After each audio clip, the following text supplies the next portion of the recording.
Yo, starting real shortly. See. Wow. How you trigger? All right, starting shortly. Let me get my microphone. This is gonna be a good one. I'm telling you, if anybody cares to know and learn more about hip hop, you're gonna get that right now. All the names in the title, you're gonna get them dropping some bombs on hip hop and their experiences in the culture. We're gonna also go over what a culture vulture is.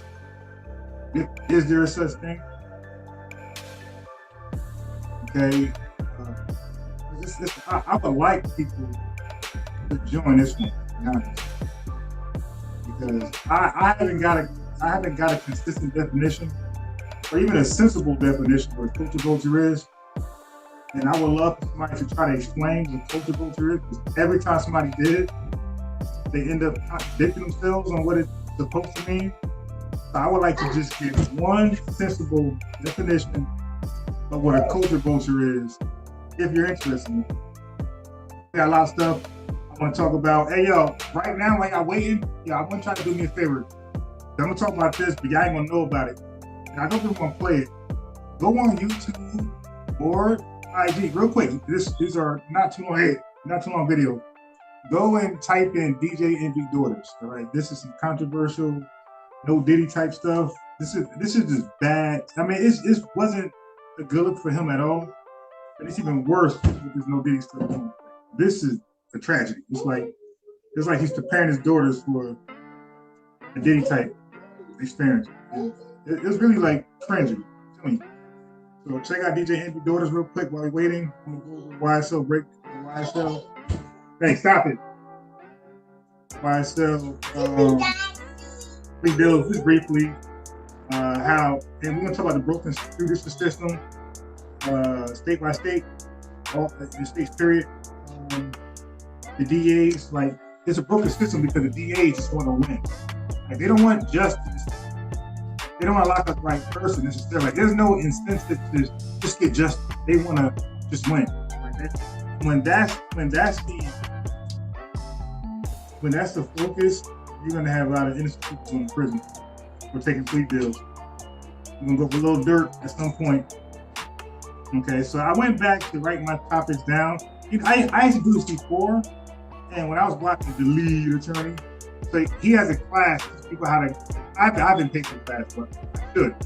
I thought I got value from it, but when I heard him give a brief of it, I'm like, hey, maybe I should take this class. But he got classes on how to be successful as you can in a content creator, and one of his things was he disclosed last live was the bullet points. Like he said, your live should be scripted. And I used to do. Matter of fact, that's probably all over the place. But every time I call in, like Sonetta or Smiles channel, I usually be scripted. By the way, I just want to put it out there. Normally, if I call in somebody's channel, I do have my bullet point notes. I won't get sidetracked. Well, my own live, I'm not as consistent, but now I'm prepared now. I got my stuff scripted. I know everybody's live right now. I know everybody knows. But you gotta pick your poison. So you gotta pick your apple, pick your vitamin. So we talking about hip hop. So I'm talking about things. I missed Dr. Mayat live, Lord Jamore. I'm mad.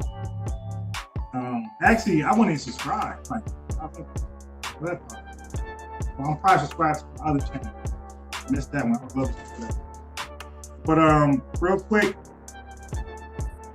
So a lot of my peers, a lot of people don't get my props. And I think I know why a little bit. I think because I have the ability to hop into a conversation with short notice, right? A moment's notice. And I'm able to binge read, binge watch, all the way where I can catch up and pretty much dominate the conversation. I think a lot of people don't appreciate it. Instead of like, that's cool. Like, you really learn. I ain't talking about like polite style, just memorize it. I actually learned it. Like, I watched the documentary of hip hop.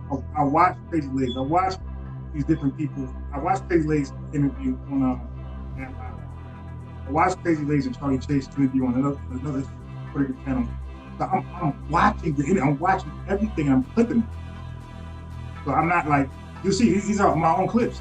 They're not stuff I'm just filming, pretending to be like, I'm actually learning very quickly.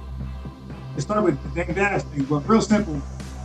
I went from like modern rap, I went to contract, I went to publishing, producing, Mac, all that type of stuff. And now I'm at the origins of hip hop, which I'm about to be a guru in a second. Like, who the hell can go from the origins to contracts and publishing to like, and even when I popped into the dispute between Diddy and the Lox, Dang Dash, Steve Scott, and Lyric Cohen, but I watched hella interviews on Black TV, Scott Will Cohen Lyric, the people who you call code posters.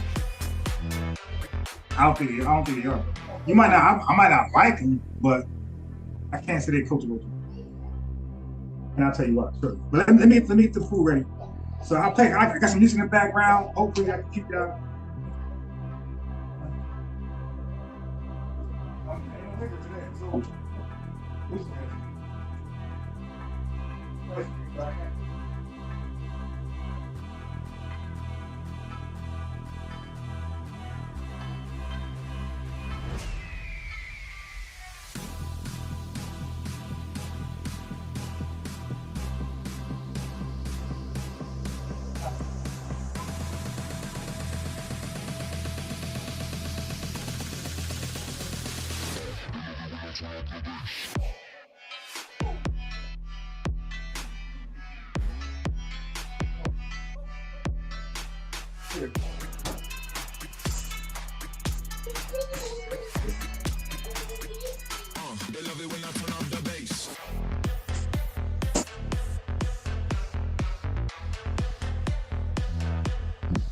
All right, let me put the link in the chat in case somebody want to testify or if they want to debate.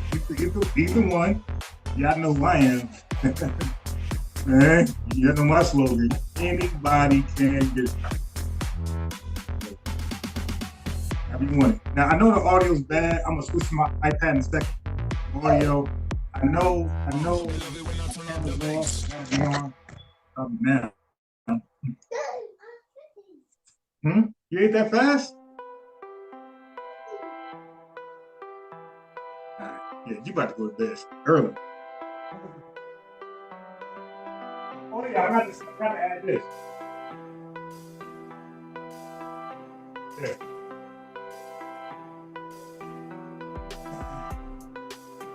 So not only that, about my research, but I got the experience in the FDA industry, right? I worked for a couple of pharmaceutical companies. I did packaging. I actually made the drug. So I got that experience, super like to go there. I worked for a beef company, just a distribution company, raw, everything there, the raw beef, but they got to make it steaks. I got USDA experience. Yeah. So like I'm just really like decorated, and I just gotta admit that like I'm really decorated. And so y'all know I work for a contractor company. I know a lot about, not a lot, but I know something about buying a home. Oh, man, this be big as shit. Oh my God, hold on.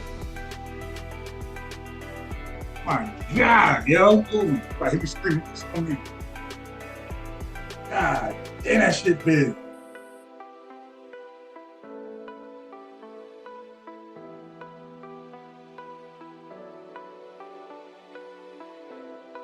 I ain't got no spray.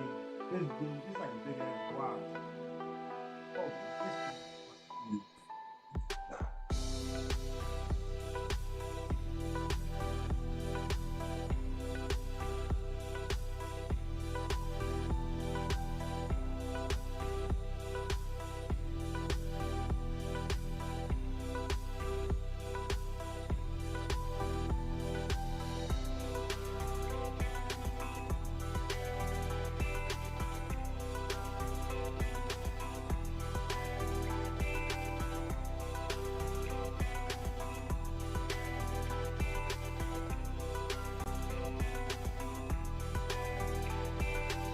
Killed his ass.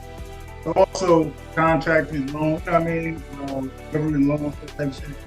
And now I got experience in property management.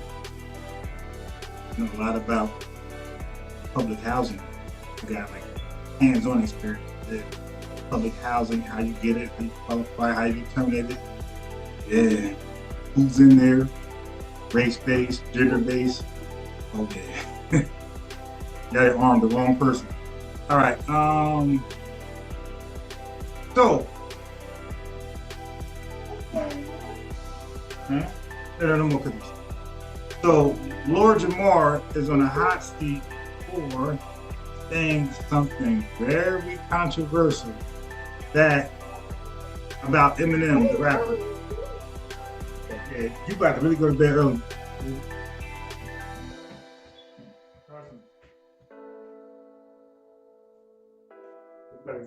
You about to lay down real soon. So I was kind of up in the air about Eminem. You dig? As far as top lyricist, and thank you. Everybody requirements are different. Like when I think of lyricist, I think of like acapella, and I'm rhyming.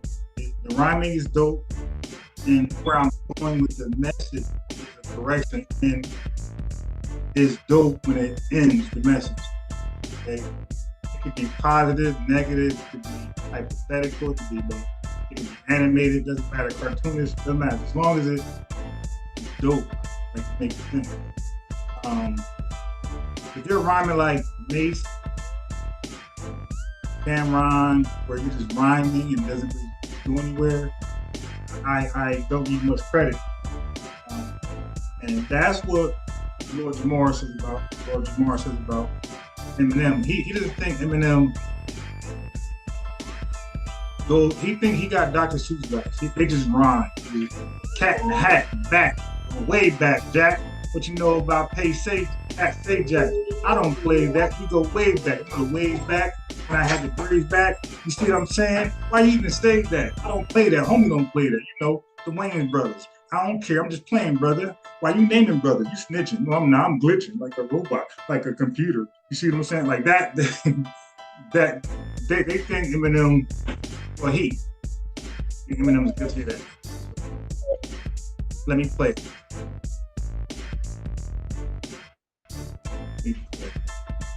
He got some backlash with, and I kind of agreed a little bit. You know what?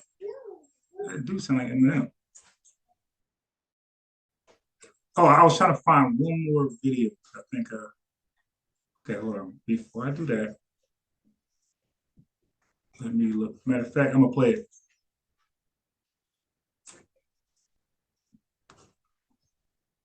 You're gonna hear it first. Then I'm gonna share it in a second. So I'll find the video in my history. Hold on. Then that beat was big.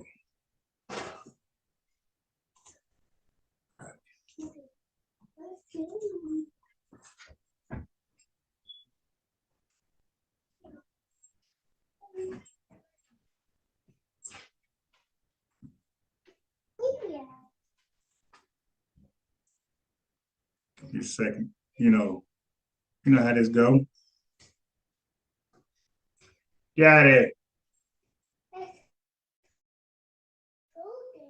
Yeah, got it.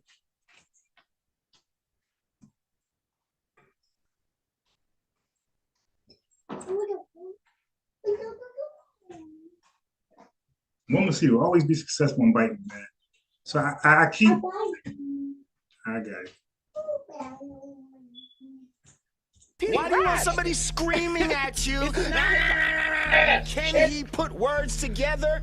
Yes. If the content is shit, who gives a fuck how good you put cat, rat, bat, hat together? Because his content is horrible. And his delivery and his voice. Do you hate your mother? No, I don't. All right. Would you make a fucking song about your mother's, No. Would you offer up your daughter to Dr. Dre? Go with him, Haley. Would you do that? No. How about all the gay references in the name of just rhyming? You see what I'm saying? Like, see, that's what the greatest rappers, the easy road, they could have fucking made a whole lot of shit rhyme. Right. But they said, nah, I can't say that. This nigga will say it, even though just because it rhymes. And that's the difference between a real fucking king and somebody who just raps just to rap. There was nothing to listen to. It was fucking whack. Like, it was whack.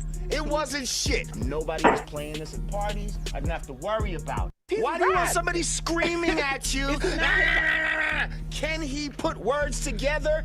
Yes. If the content is shit, who gives a fuck how good you put cat, rat, bat, hat together? Because his content is horrible. And his delivery and his voice. Do you hate your mother? No, I don't. All right. Would you make a fucking song about your mother's, No. Would you offer up your daughter to Dr. Dre? Go with him, Haley. Would you do that? No. How about all the gay references in the name of just rhyming? You see what I'm saying? Like, see, that's what the greatest rappers, the easy road, they could have fucking made a whole lot of shit rhyme. Right. But they said, nah, I can't say that. This nigga will say it, even though just because it rhymes. And that's the difference between a real fucking king and somebody who just raps just to rap. There was nothing to listen to. It was fucking whack. Like, it was whack.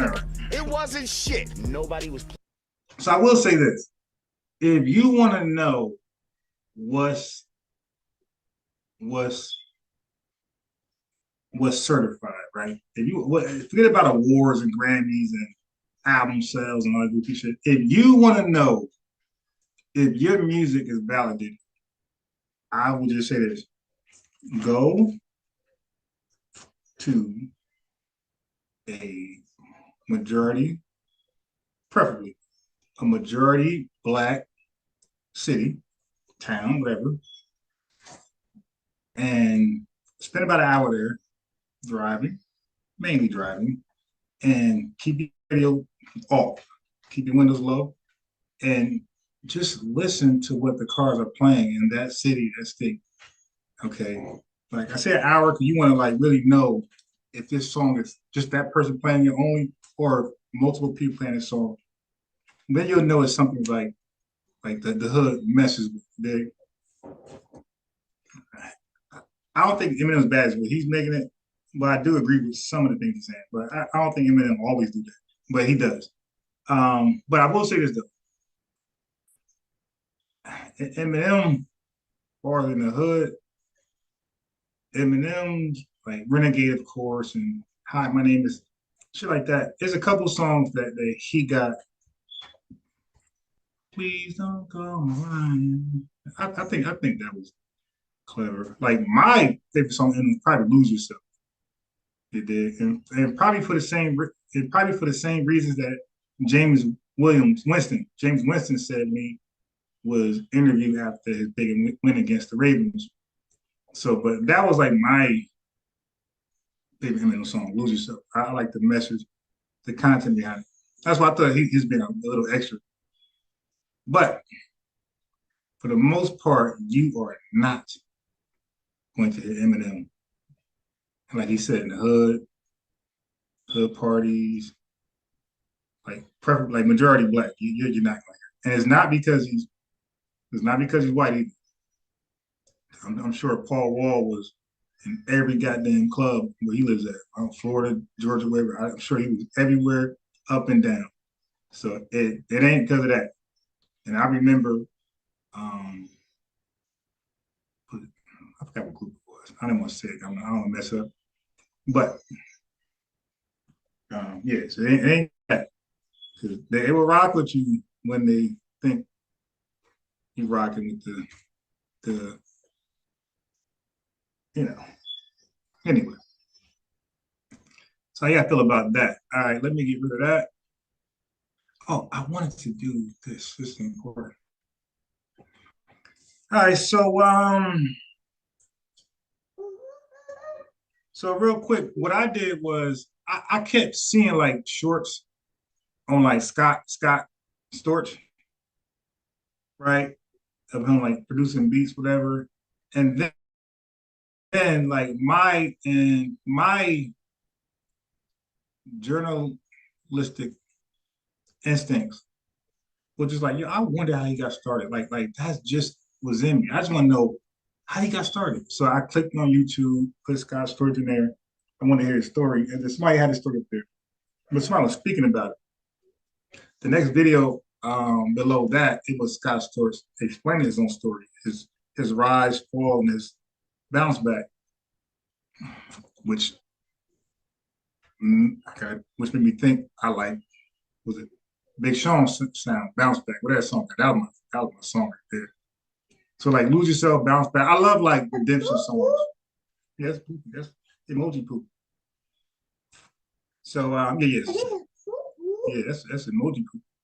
So yeah. Anyway, I like those redemption songs. They're pretty motivational.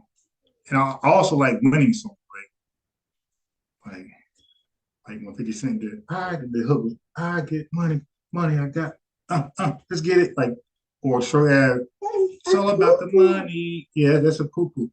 Like I love like motivational songs where it don't have to be redemption. Like it could be you just winning, or you're winning, or you already won. Like I love songs like that. I love like getting motivated by success. I don't like the songs where yeah, I'm down and bad, man. Had to sell crack, and yeah, I'm still down and bad. I'm still selling crack. Like I'm good with that. Um. Anyway, is that a mosquito? No. Let me do what I'm trying to do real quick so I can start. Okay. So anyway, so I watched Scott Storch rise, and it was pretty interesting. I believe he's white. It was very interesting. How so he joined. Okay, now I remember. So he had his start. He did his own thing. He loved pianos at the age 5, whatever.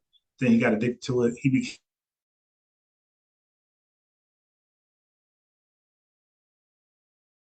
lessons, like where he learned like notes and stuff, and he's like the man for the piano. So he's like literally, the watch would say autodidact.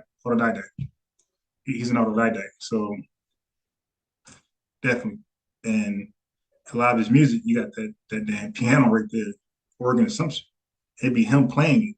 So that's his original sound. But anyway, he got picked up by a group, and then the group was the Roots. So he was the Roots like producer, and then some things happened, and he told the Roots that he was going to work with Dr. Dre. Dr. Dre like called for him. He went to L.A. things like that. I think from Philly to L.A. and Dr. Dre heard his piano work and felt like I could use you. And this is Dr. Dre after like the Snoop run, right? So like fast forwarding.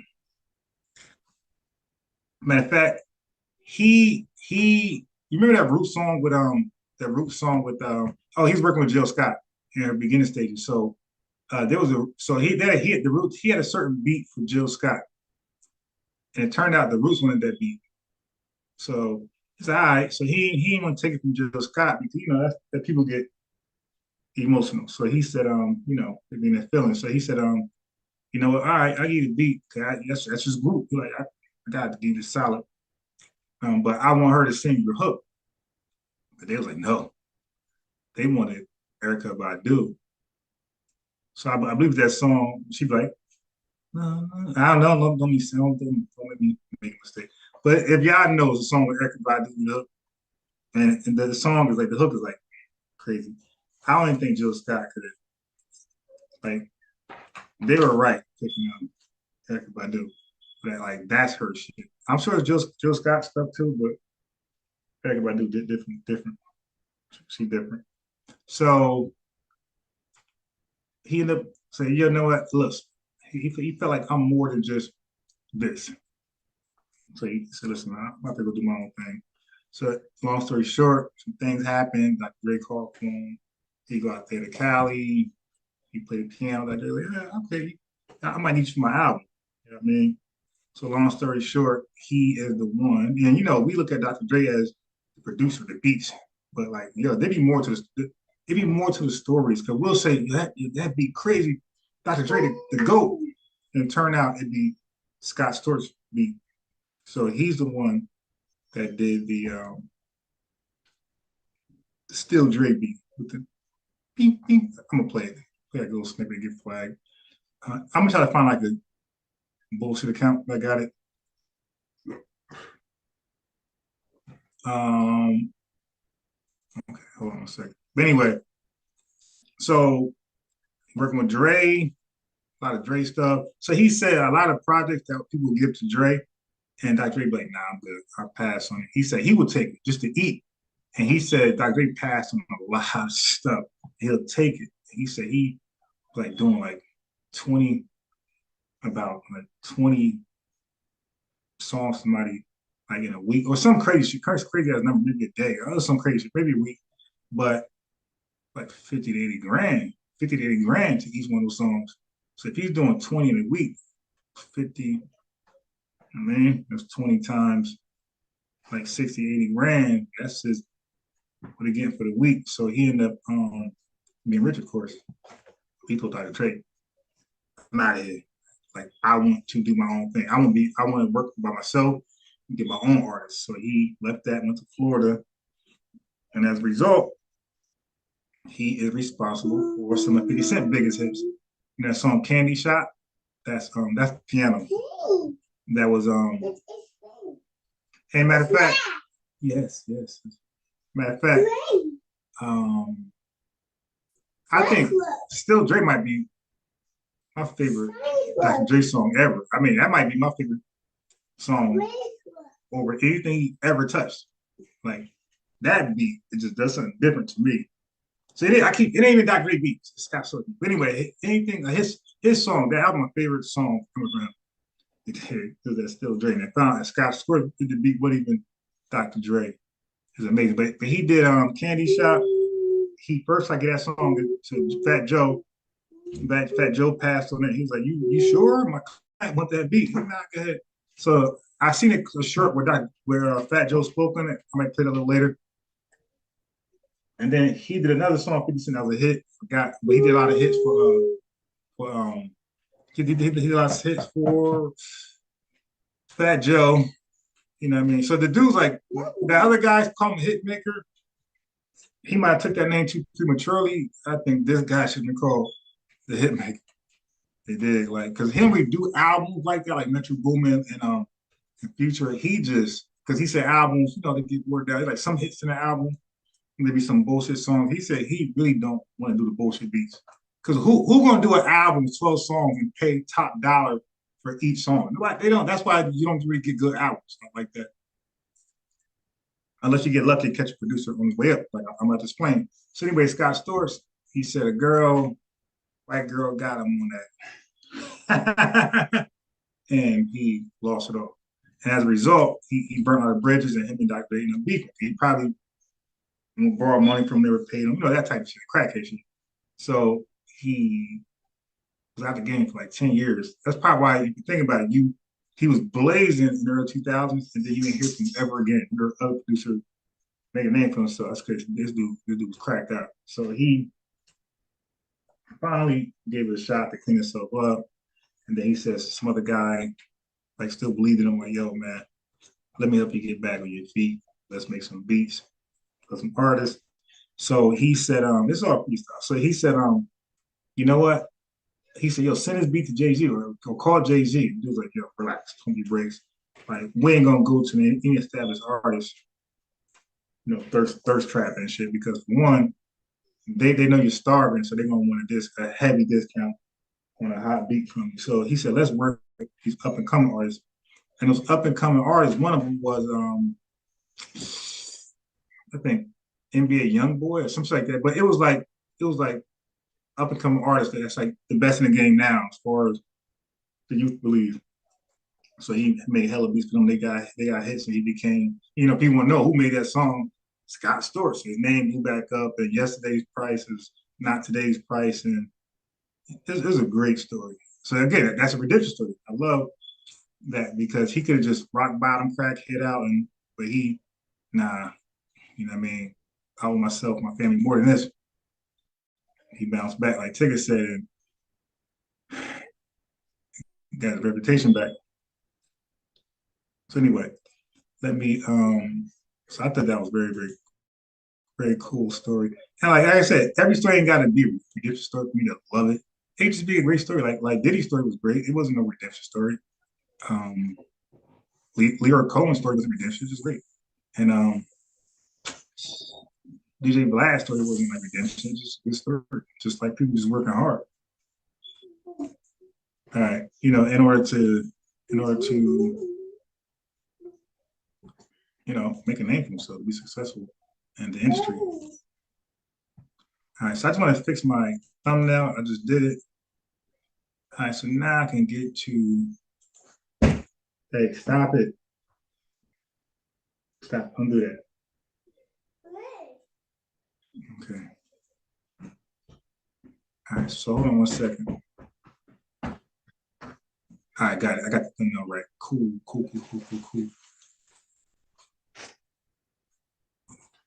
All right. So why did I come here? All right, this is still Dre beat. Hold on.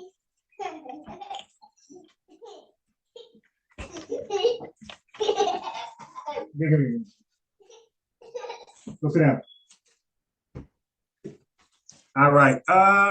So this is no, that's 10 minutes. That's Dr. Dre channel. I need a bullshit channel. No views. God damn. You know what? I'm just gonna show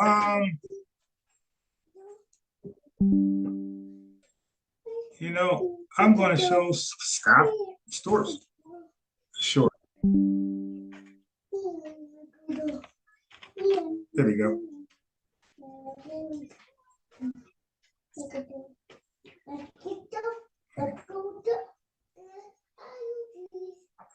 I'm trying to get like a small sample size. Yeah, I think this is it right here. Yo, what screen am I sharing? Okay.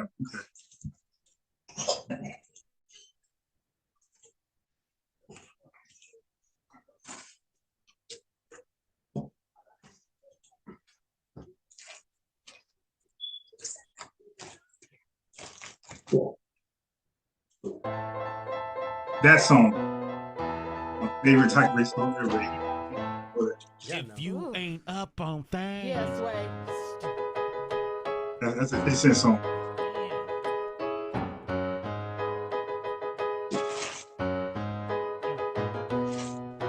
damn, something that people know.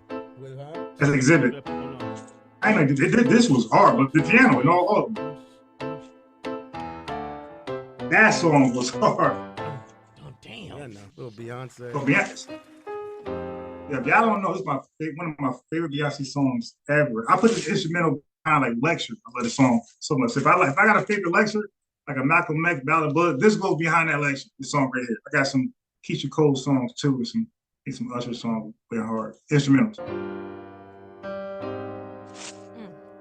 You know that me, myself, and I.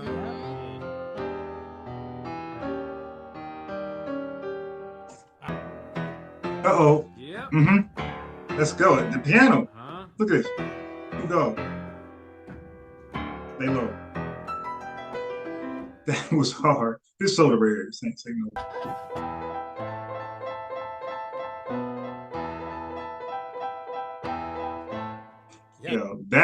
Yeah. That beat right there. That's one of my favorite beats ever, yo. That shit. But anyway, so look white boy, right? Look like could be Latino, I don't know, but it looks white. Let's put his name in here. See what he is.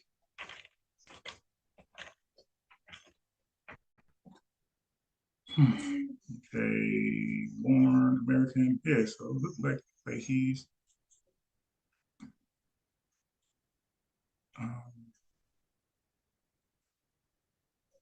like he's a regular white guy. Okay, yeah, like a little Jewish heritage. Yeah, white guy.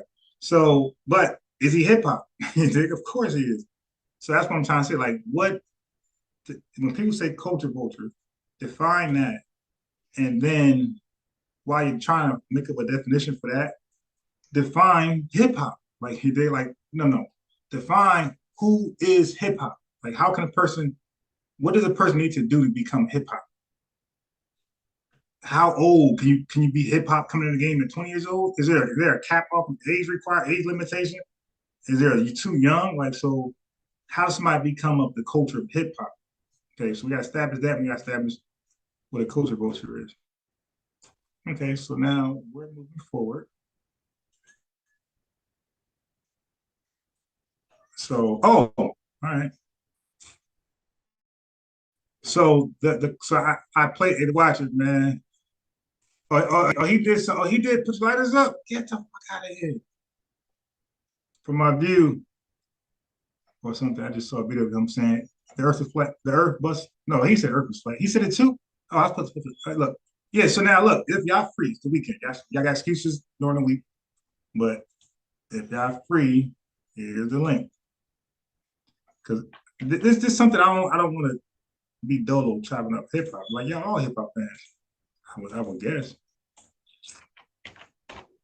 There's some things you're gonna know. Like he just put me on. He did Lil Kim's. I heard his name, but I never knew his work. Like a song might say Scott Storch. I don't know. Like that's how I will only know what he done. Okay, so let me put the phone number in case I am lurking. So, but this is the conversation I was trying to have with DJ Focus. But it always go to conspiracy theory, man. So that's why I snapped last time. It annoyed me. He started doing the abortion thing and the Big Bang. I just snapped. I'm like, yo, can we just talk about the subject, which was hip hop? How are we talking about how wicked the government is and the conspiracy theories, man? All right, give me a second. I'm trying to put the phone number in there. Shit. It's like really hard to do. Let me see if I can do it this way. Let's make that screen smaller. Okay. Does that help? If you ain't up on things, this is wild, yo. You know, I could just type the damn meeting number and I'll be done with this. But my arrogance, I want to do it this way, and that's it.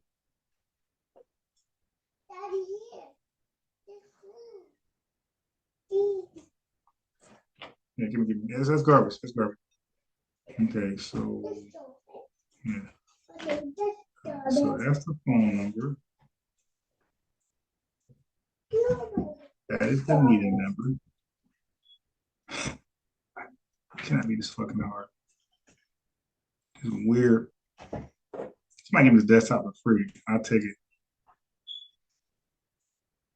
It's not bad at all. Well, some bullshit like that going on. But outside of that, I'm passive. It's a desktop. I'm allowed to use my laptop like a desktop. Why not just use a real desktop?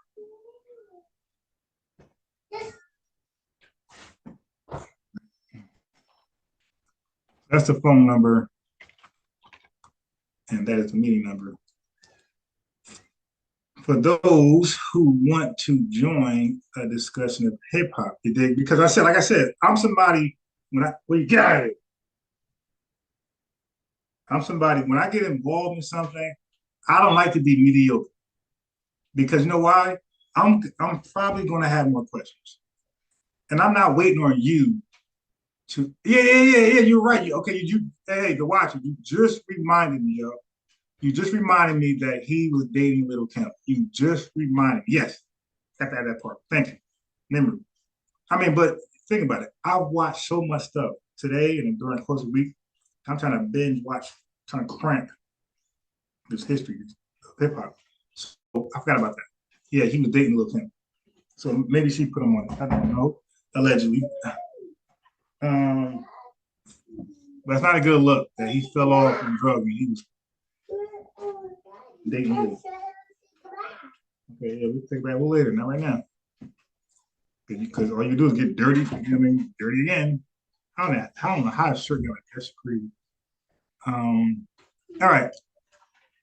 So, boom. Oh yeah. So all right. So now let's get into some. Let's get into some hip hop. Matter of fact, let me skip the line real fast because the hip hop is going to be the great part of the show. So I don't want to water it down with some push stuff. Let me tell you about the way. Oh, yeah, I don't want to play DJ Envy stuff here because it's like child porn, like we did to the daughter. So, y'all need to just go look at it real fast. Like go look at. We gotta see both of his daughters because one of his daughters he calls it on Halloween. Like, dude, why would your daughter do a video makeover on Halloween? What do I gotta do with Halloween? Like, nah, it's real. It's a video. Making she pretending to be one daughter's trying to pretend to be Aaliyah, and one is trying to pretend to be Lil Kim. Now, I'm like, what? Like these are daughters. Like, why would you? And like one is like maybe 15. Like, why you want her to pretend to be Aaliyah, like a grown ass woman who sings like sexual music? And then, I mean, her content ain't that bad. But then you got, I mean, at least do SWV, Escape, and then you go to, at the very least, TLC, and then you go to, then the youngest daughter, that's like 9, does a Little Kim crush on you. Video. I mean, these are videos. They're in the video looking like Aaliyah, what Aaliyah would wear. I mean, belly. I don't care that she was fake. Dude, you got your 15-year-old girl with belly ring, and then she might be 17. Just looking at it. It's still not a good look.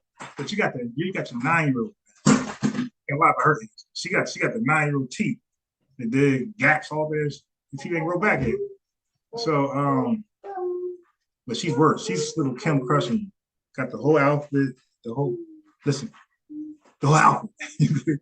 I'm like, yo, what kind of pedo Drake freaky god is this shit? Like, I mean, it really, it's gonna make you cringe. Like you couldn't, and he's doing a record. Ain't the wife doing it. Where you got like, yo, what are you thinking? It's the dad doing it. It's like, dude, it makes you give like some credibility. Let me speak a little slower. I'm being hyper. It makes you believe there's some credibility into this Illuminati bullshit. Like, yo, why? Like, why? You're not like us in our condition where we trying to go viral, make a little money. Like, dude, you're already DJ Envy, you're on this syndicated radio, you're getting all this money, whatever, I ain't telling your pockets, but you're getting paid. You dig more than us. And you're like the best radio show in the country. And second, third, fourth, fifth best YouTube show. You dig?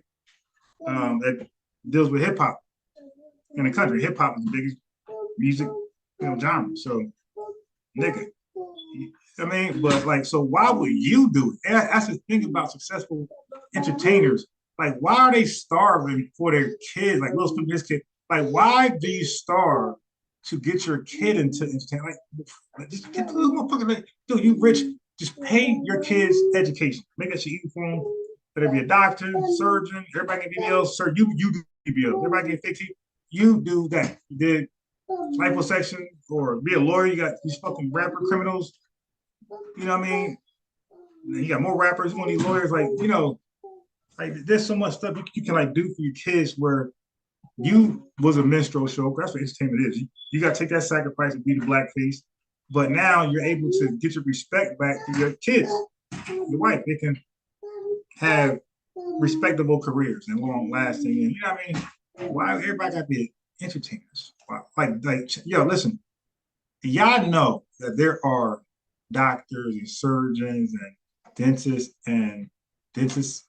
and all type of regular professions. Look at YSL, look at Brian Still's lawyer. He $1 million lawyer. So you don't have to only get $1 million from entertainment. Look at the Walmart CEO who went to Starbucks, who makes 113 million, who makes 113 million a year, more than any athlete yearly, more than any athlete. Like, nobody's even close to him.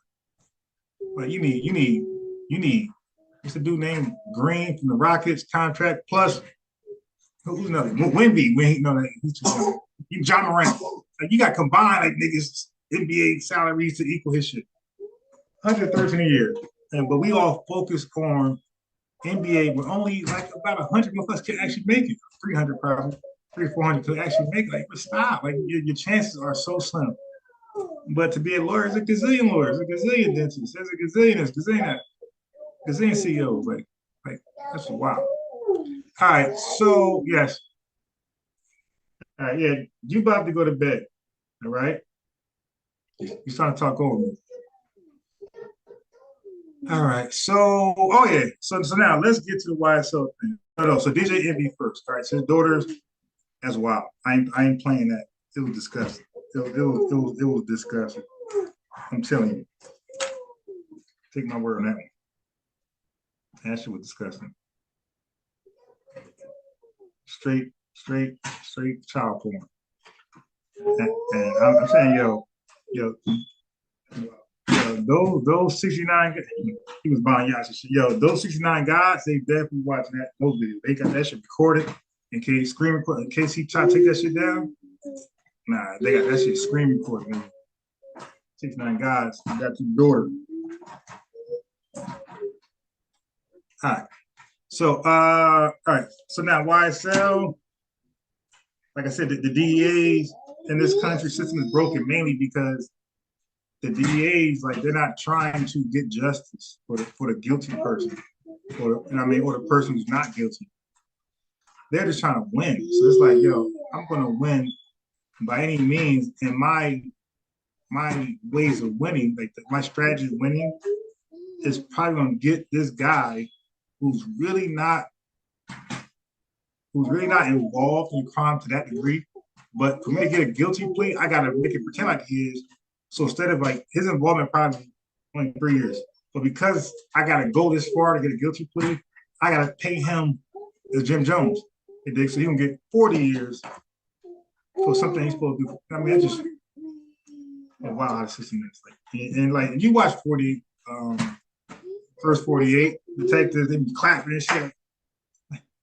Like, yo, somebody's brother died. Like, why we? It's in a yo, man. Like, it's that's why the system is broken. Behavior like that, man. That's why. All right. So anyway, when I first seen the RICO, but real quick, local government, local police force does RICO, does conspiracies, and the federal government does RICOs. Okay, so that's why it's all disorganized shit. That's local government. That's a difference between local government and federal government. Those who have to get Lil Durk and Diddy, they're gonna be like those Fannie Wilsons. They're gonna be like that. They're gonna be like Devil's Advocate, Keanu Reeves. They're gonna be like that. Them motherfuckers gonna be sharp. All right. But anyway, like the degeneration of Black people, like, it's just amazing. So a guy who we all know is guilty of at least some of those crimes, definitely a gang leader of a dangerous, violent gang in Atlanta, he was able to come home and not like, even though he's still guilty of the charges and he's not going to be in custody in a jail cell for all those years, he's going to be in society with that sentence, right? We can't mess up. But why is Black society like, yay? Like, yo, we are crazy, yo. But again, that's why some people say degenerates and bell curve, all shit like that. Yeah, we're cheering that a criminal. Well, we're happy that the judicial system is so corrupt that they end up letting a criminal walk for whatever reason. He's walking, whatever plea he's walking. He's not in jail. He's walking, and we're happy. And the thing is, we created this element on us that other races are doing stories, and they're saying welcome home because they are afraid of the backlash that we would give them if they was to go hard on this goddamn criminal. You dig? So like, they're afraid of the Black outlash. You're racist, so they're gonna be like, yeah, welcome home, criminal. welcome. Like, but then, Charleston White said, "You Negroes, you ninjas."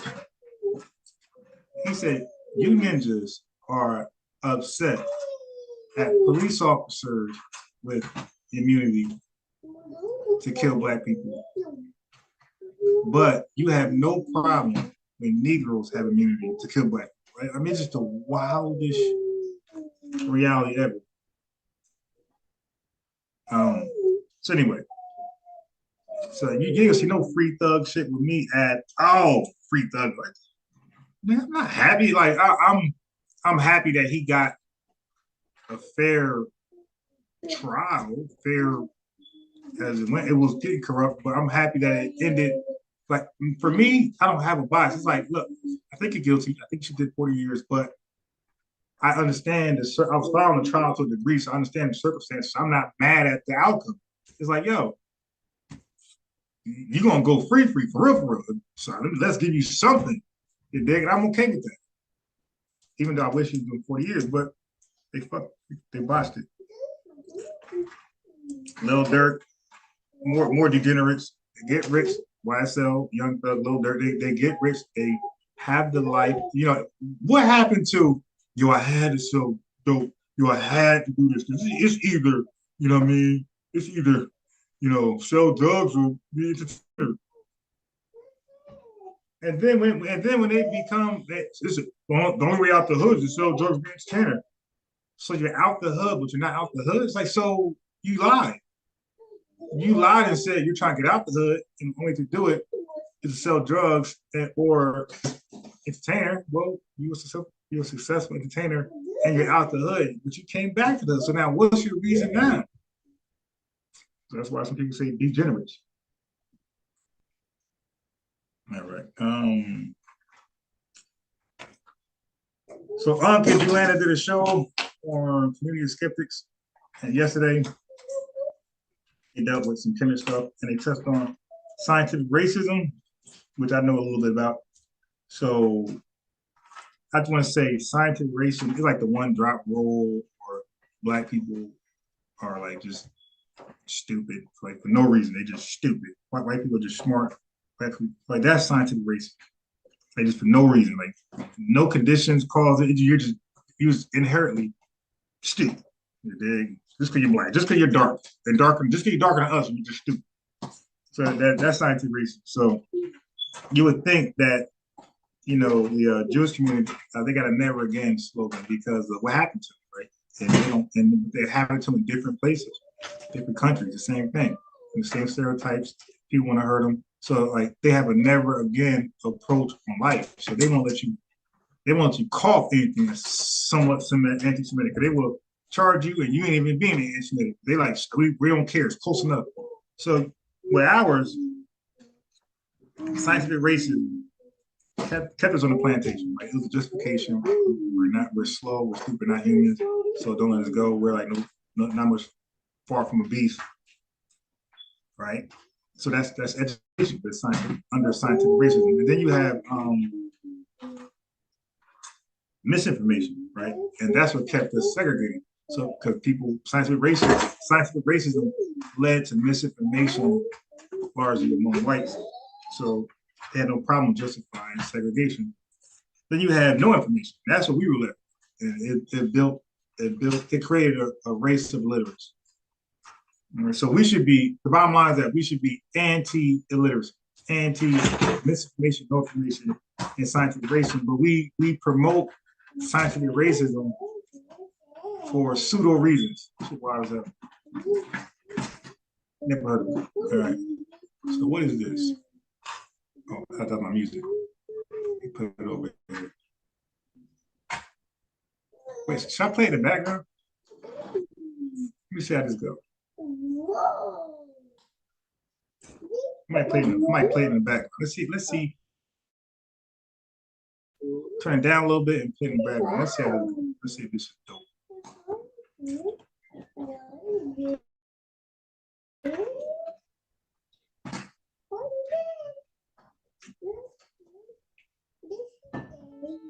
Oh my God, see this is what I'm talking about.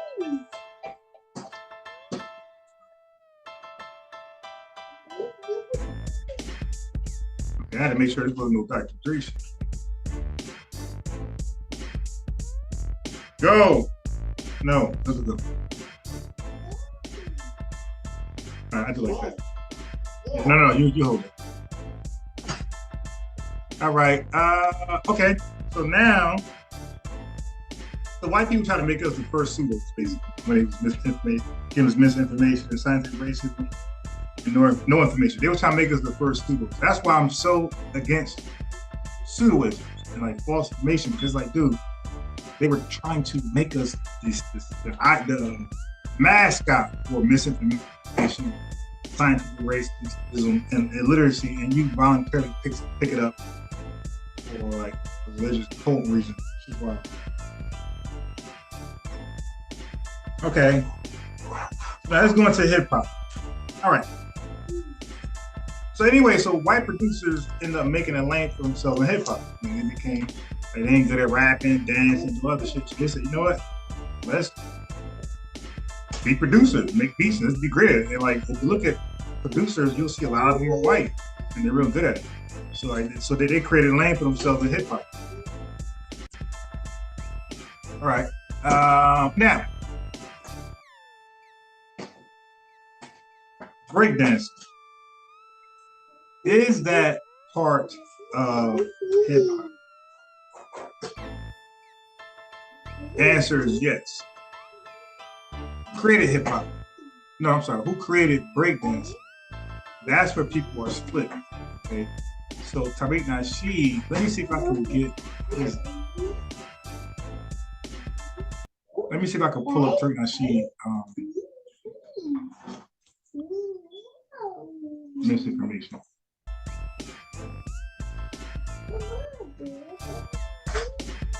I'm gonna turn down just a little bit. All right, we're gonna do like that. All right, so let me pull up Tariq Nasheed real quick. His debate with Dr. Cologne, because breakdancing was brought up, and I placed. Oh, I gotta click it. Okay.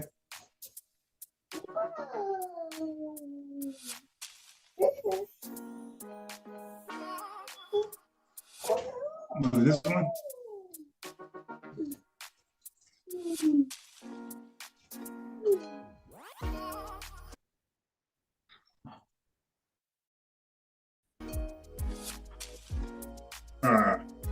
I'll stole his mouse.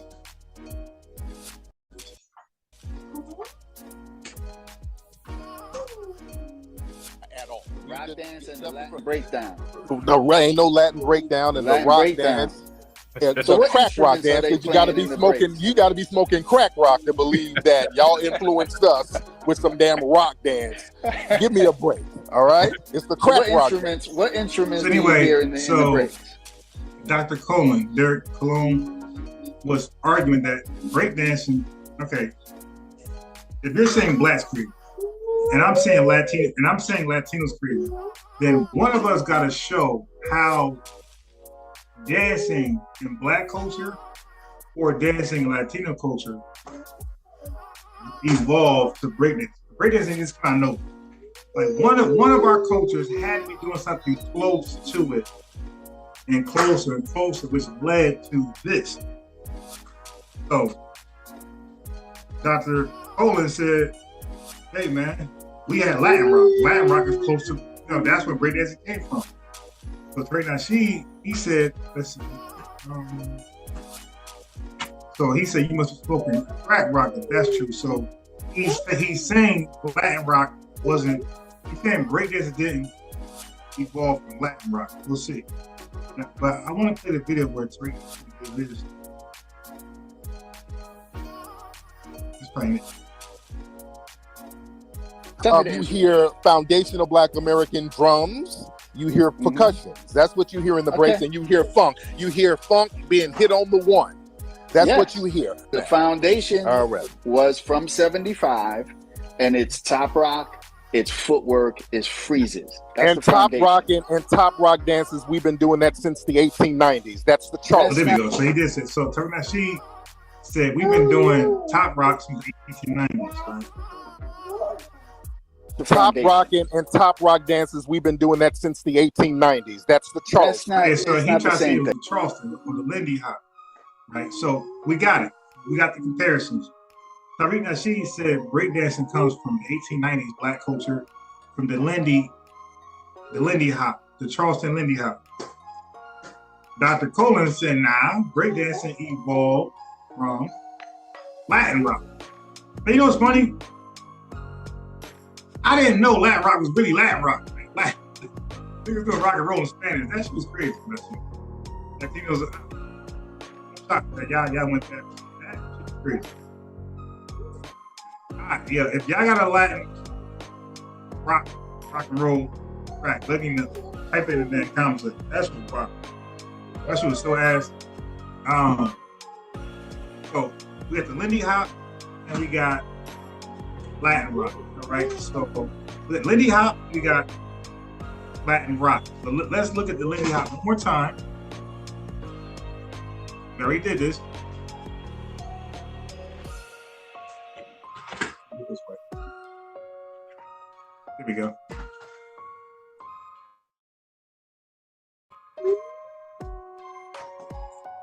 So let's just look at the black folks those of you know excuse. Okay. So keep in mind, Terry Nasheed said breakdancing evolved from this. Let's see if we can see breakdancing in this thread. Then we'll compare and contrast.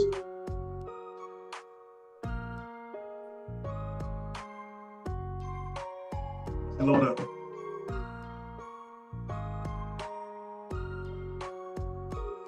Load up any day now.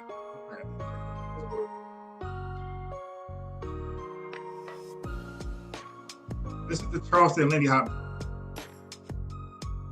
The black folks did it first. Let's be unbiased. Okay, so the black folks crashed. Three tabs is too much.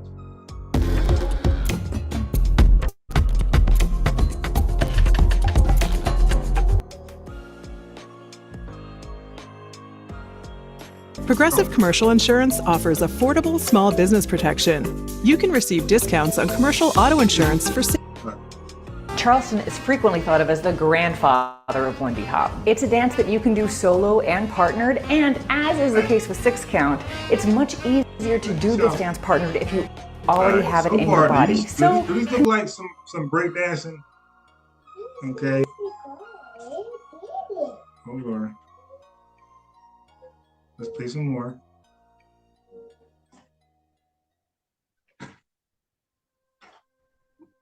All right, this should look like breakdancing came from.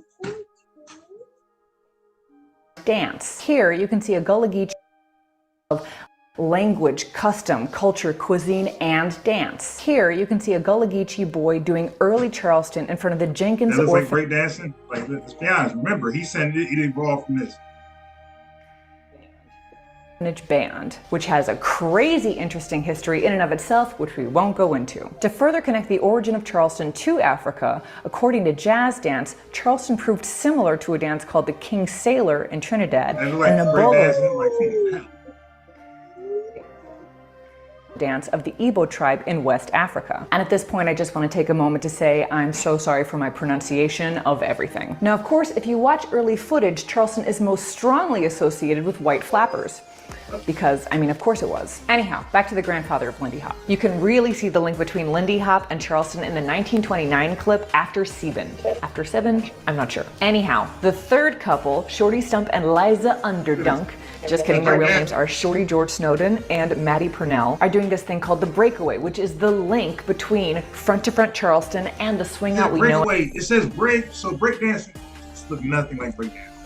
And love today. Note about that clip, the announcer James Barton is in blackface. When you talk about Lindy Hop history, you're gonna run into some racism. Other note about that. All right. Is that why you like it so much? Video evidence of side-by-side Charleston, though of course we can't know what the original dancers did. Okay, so that's his evidence that breakdancing came from Black American. All right. Let's compare and contrast. So now let's look at what the Puerto Rican said. He said, nah, Latin rock. So now let's look at Latin rock. Let's see which one compares.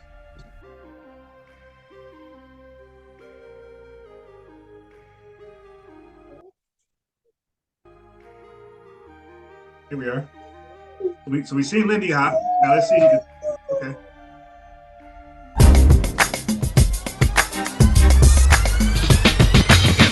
So in case you forgot, this is break. Lindy Hop look remotely close to anything like this. Okay? Absolutely not. That ain't got no Lindy Hop. Hey, what's up? It's Lady Jules, star of B-Girl. Welcome. You just saw a clip from B-Girl the movie. I was doing a move called Latin Rocks. I'm gonna teach you that right now. So it's really easy. You're just gonna step out to the side, distribute your weight to the outside. So don't do this. Now listen, when breakdancing, you know how they outside foot, so it's just step out. Now breakdancing, you know how they be warming up when the first person going, you doing wait. That's what she's doing right here, and you can see that shit and this and that. Step out. Let's just step out.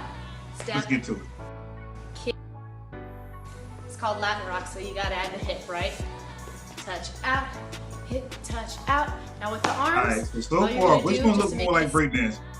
The Lindy Hop shit that Karina Steve said, or this right here? Which one closely resembles breakdancing? Simple, let's go in, then out. Front, then out.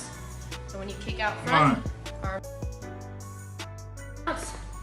Add the hip, put some style and flavor into it. And that's Latin rocks. That's Latin rock, all right? But now Tariq Nasheed is like the Umar, huh? Okay. So Tariq Nasheed is a Dr. Umar. Yeah, go ahead.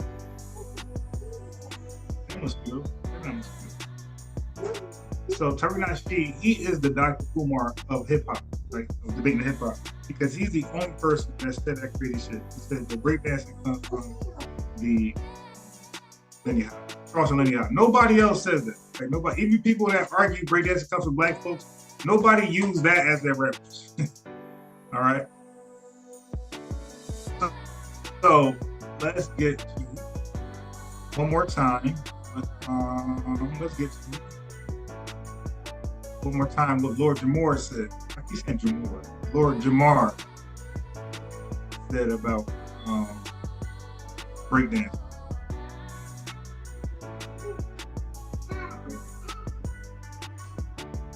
I don't know which clip it is. I'll play this one. But he definitely ain't gonna agree with Turkey and the sheep.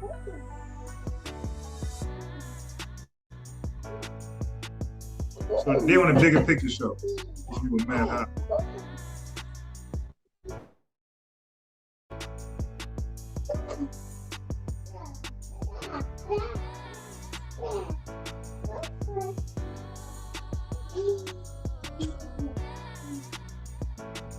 Yeah, this.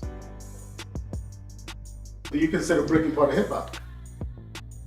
It's a hip hop So dance. do you consider Yes. breaking a part of hip hop, right? So, like I said, the answer is yes. That's why he just said it. So breakdancing is part of hip hop. Breaking part of hip hop. It's a hip hop dance. Yes, but I don't think it's an element. It's a separate element. You see the same way they want to wave the Puerto Rican flag instead of just be black. Breakdancing is just a dance. It's just a. Now he's coming from the angle that pseudo back to scientific racism, but he come back from the angle that Latinos are black. Like that's like argument. This is why I'm glad we had this conversation. Okay, Latinos are black. Right? There's a lot of Muslims there. Like, all right, are they FBA? They like, okay, all right. I mean, Indian, Hawaiian, black, Latino. That's nothing wrong with that. Make everybody black. All right. They're Latinos, bro.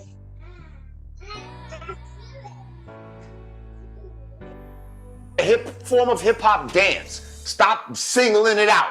And when people stopped breakdancing and we played hip hop, it still was hip hop. When motherfuckers stopped writing graffiti, it still was hip hop. These are just byproducts of the music. Hip hop is the music. When the beat, first of all, hip hop really, even rapping is a byproduct of what hip hop originally was, because hip hop originally was the extension of those beats, cutting it up on time and all that type of shit. I used to walk around with a box and just play beats.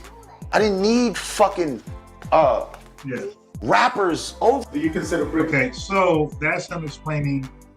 I'm gonna go to his early argument in breakdancing because I think he's gonna say black people started, but he won't say no crazy shit. Which I don't believe. I don't believe black people started breakdancing. Okay. Now, let me say this. Upon came into the mentality that black folks started it. That's what I always knew. That's why I'm unbiased sports. I came in with a preconceived notion, I did unbiased research, and I said, wait, it's not making sense. It's not adding up. The math ain't math. So Tariq Nasheed said the Lindy Hop evolutionized breakdancing. We seen no comparison, no similar, nothing. So we know that's a lot. Now let's see how let's see what Lord Jamar, let's see what he says breakdancing came out of. Because if he's gonna claim it's black, what dancing prior did it come out of that evolved to that? And nobody can give you a dance. If white folks said, hey, we created the Running Man, you would want to know, like, how did you come to that conclusion? Like, we would ask them the same standards. It's like, yo, if breakdancing is black, then why we can't show prior dances that evolutionized breakdancing? We just can't see it.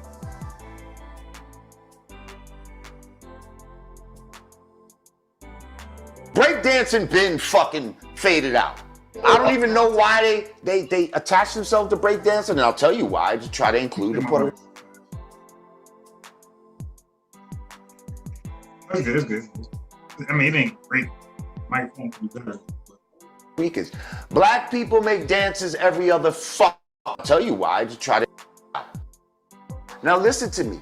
When breakdancing been fucking faded out. I don't even know why they attach themselves to breakdancing, and I'll tell you why, to try to include the Puerto Ricans. Black people make dances every other fucking week. What the fuck are we holding on to breakdancing for? So now, that's like the Black Egypt argument. It's like, yo, we're Egyptians because we just Egyptians. It's an Africa, right? Like, he really, so Tariq Nasheed tried to claim a dance we did prior that became breakdance. It made no sense. There's no similarities at all. But he doesn't. So you see, he don't repeat that crazy shit. He just say it's ours. It was ours. We put it down, and Latinos picked it up. But he really ain't explained who introduced it first. Is black. Hey, stop. He never explained who in the black community started breakdancing first. Because like they quick to say, hey, this is the first black graffiti artist in hip hop. This is the first black rapper, first black DJ, first black this, first black that. But they don't say who's the first black breakdancer, and they don't even give you the dances that we were doing prior that came to breakdancing. You know what came after breakdancing? The fucking freak. We don't care. So you see what he's doing with the argument? Is like, okay, dude, you're running from, I don't care what dance you did before breakdancing and the dance you did afterwards. That's not the argument. The argument is, did black people, or even Jamaicans, FBA, anybody dark, did they originate breakdancing? And the answer is emphatically no. And this is why Tariq Nasheed, who's supposed to be a hip hop historian, failed. And now Lord Jamar, who's a hip hop historian, you could say, failing too, trying to explain how black people started breakdancing. They can't do it. So he's trying to use logic. Hey, we create all type of dances. Breakdancing is just one of them. No, we can see that black people irrefutably created the dances before and afterwards. We don't see No. But we don't see breakdancing.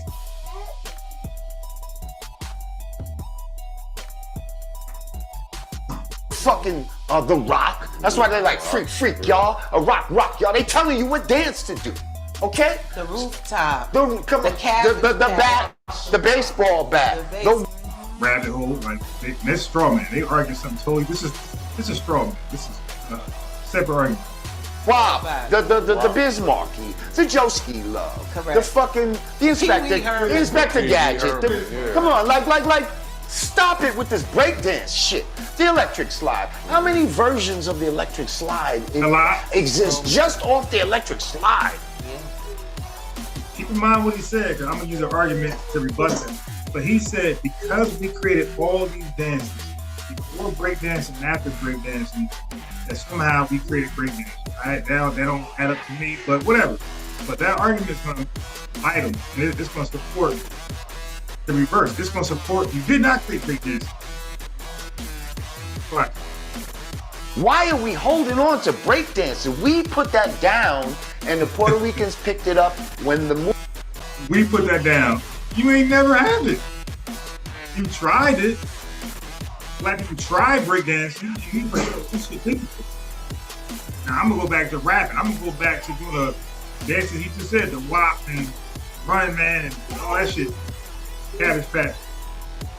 The breakdancing shit, it just wasn't what appealed to us because we didn't start it from one, and then we try to pick it up. We see the Latinos introduce it to hip hop, and they're doing it in hip hop settings, but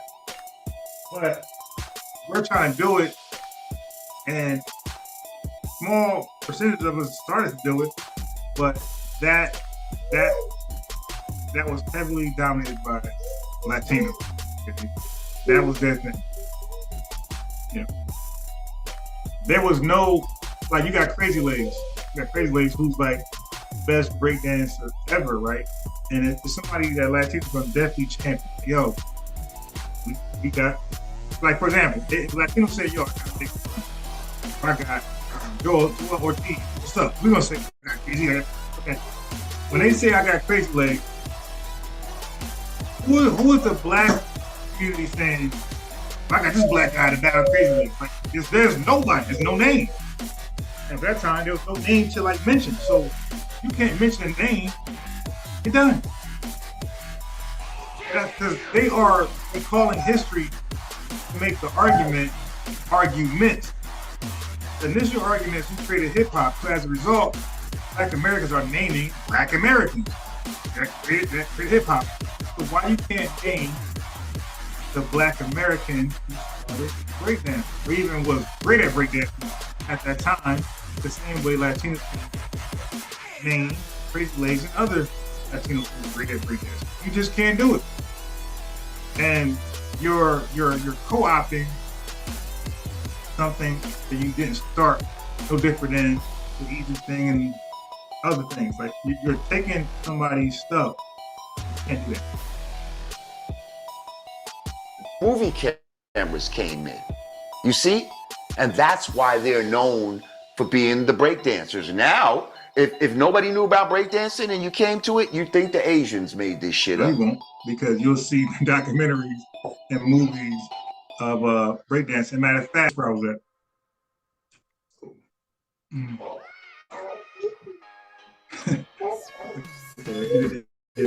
gonna get you ready for bed.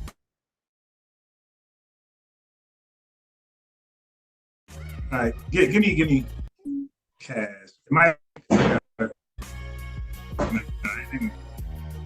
It's only 22 seconds. If it was 1 minute, I'd have left and came back. But 22 seconds, it's gonna keep. And now I'm just gonna let it keep repeating. Okay, go. Go to bed.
No, go wrong.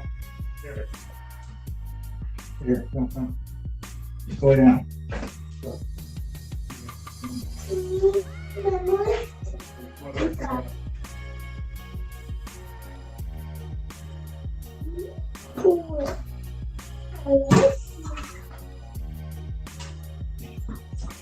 Oh yeah, bad. All right. God damn. Messing my live up, man. All right, so they didn't play good. Great. I'm making that point to say that Hispanics were involved in hip hop in every element in the early days, but predominantly hip hop is black culture, okay, and predominantly done by black people, and I mean black by black Negroes, whatever you want. I'm making that point to say that Hispanics were involved in hip hop in every element in the early days, but predominantly hip hop is black culture. Okay. So Grandmaster Caz weighing in on the subject. All right.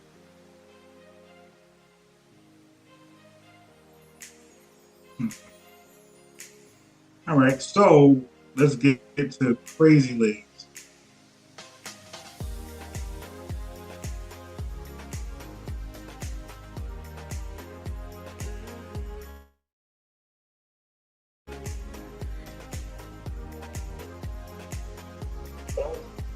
When I went to France a while ago, I was talking to this Algerian brother, and he was just like, "Yo, you understand why France got into breaking and hip hop and all that stuff?" I'm like, "No, I don't know. Tell me." He goes, "Well, we saw Flashdance. We thought you were all African.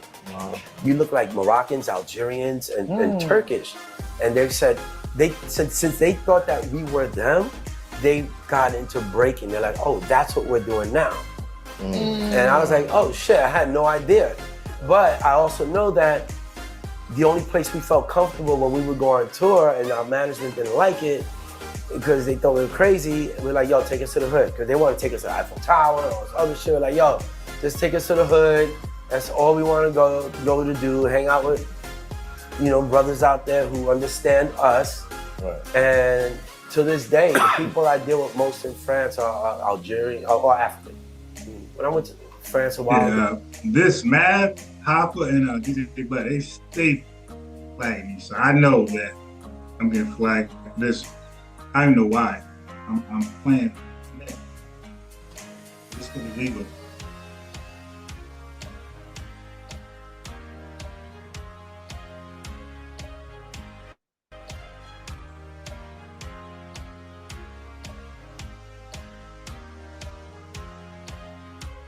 The first time I saw breaking was 1976, because my brother and Africa Islam were part of the organization.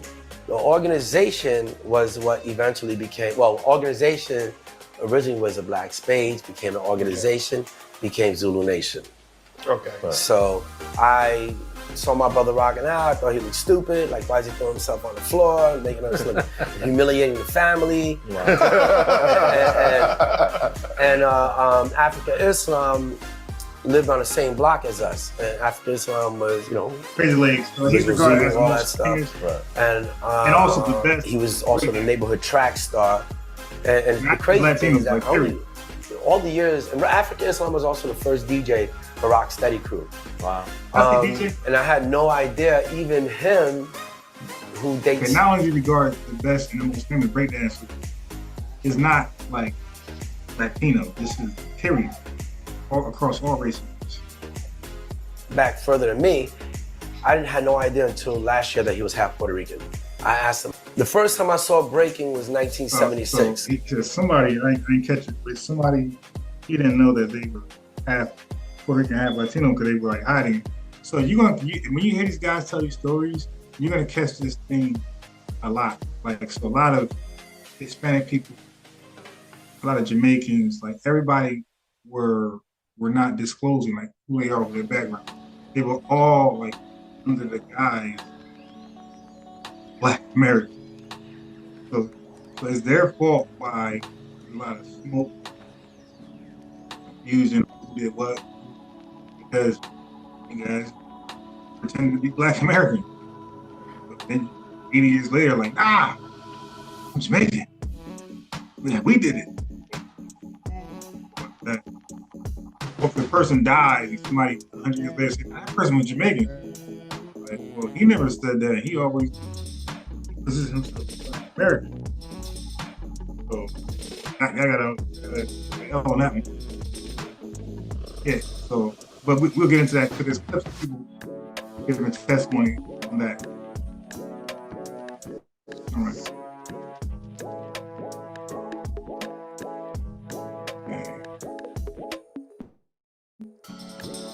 So, DJ Charlie Chase, first Latino DJ, and we got Crazy Legs, the most famous rapper and the best.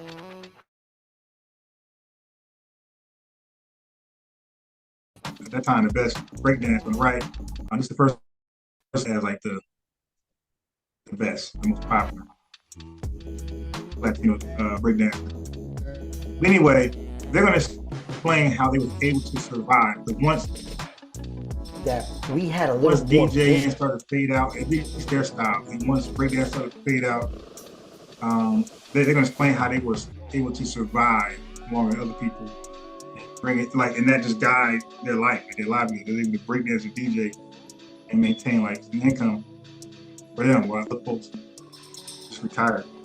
Just fade it out.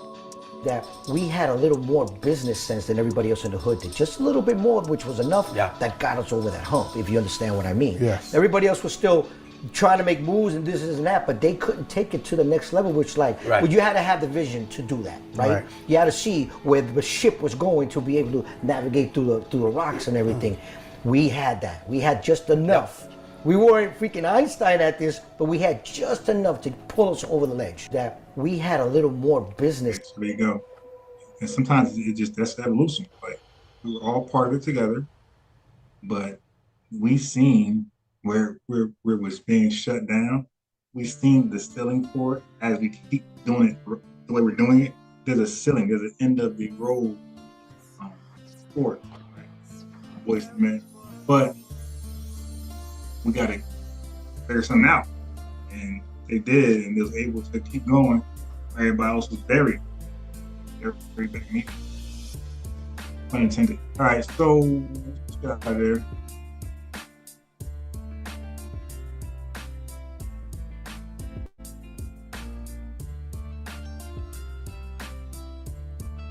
Okay, so now I got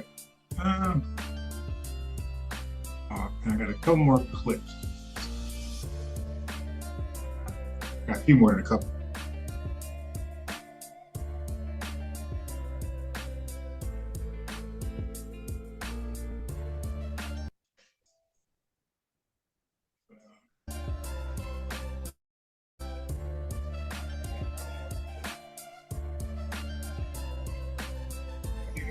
Turn the music down a little bit.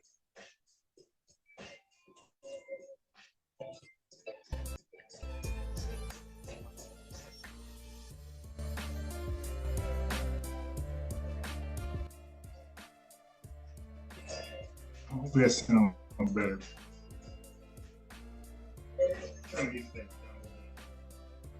Has to be better. Graffiti, we had stick letters, we had bubble letters, and we had crown letters. All right? Name one Puerto Rican that created those type of letters and put that towards hip hop.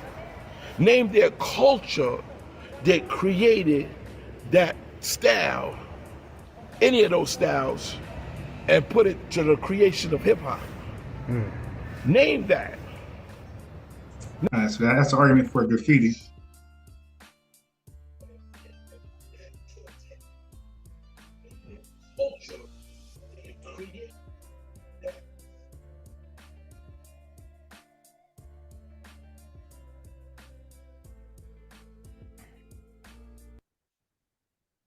to the DJ phase.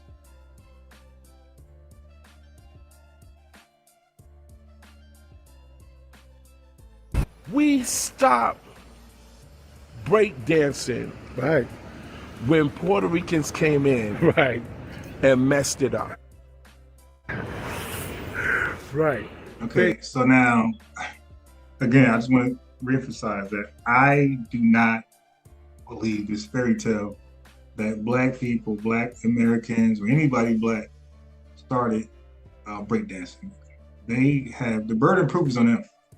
And Black people have failed to give us something remotely close we were doing that we could see similarities between that and breakdancing and draw a connection. Like, there is absolutely nothing. It's almost like breakdancing, if we created it, it's like the pyramids. It's like here in West Africa, and damn, pyramids. Like, so we're doing this, we're doing that, and then this is just breakdance out of nowhere. Let's get on the ground and start spinning and diming and all this funky freeze. Like, no. But Latinos about to source up. They're about to show how before there was a thing called breakdancing, they had their Latin rock, and they were doing some breakdancing shit. Watch, it's going to be irrefutable. It's going to play right now. It's going to be irrefutable proof for me and for you. If you unbiased, in your own right, you'll know when you see this. And then it look identical. Hey, that's another thing. Look, that's another thing. Listen. And I'm doing listen. You can get mad at me. You can say whatever you want, but acrobats over Beethoven is not b-boying. Right. Hey, you know what it is? Now listen to this. Listen. You know what it is? I just think these dudes, there's only one or two. It's not Puerto Ricans as a whole that say that. It's just one or two, you know what I'm saying? But listen. We stopped breakdancing when Puerto Ricans came in and messed it up. Just show us. Don't talk us to death. Show us these Black guys breakdancing. That's all. Real simple. Okay.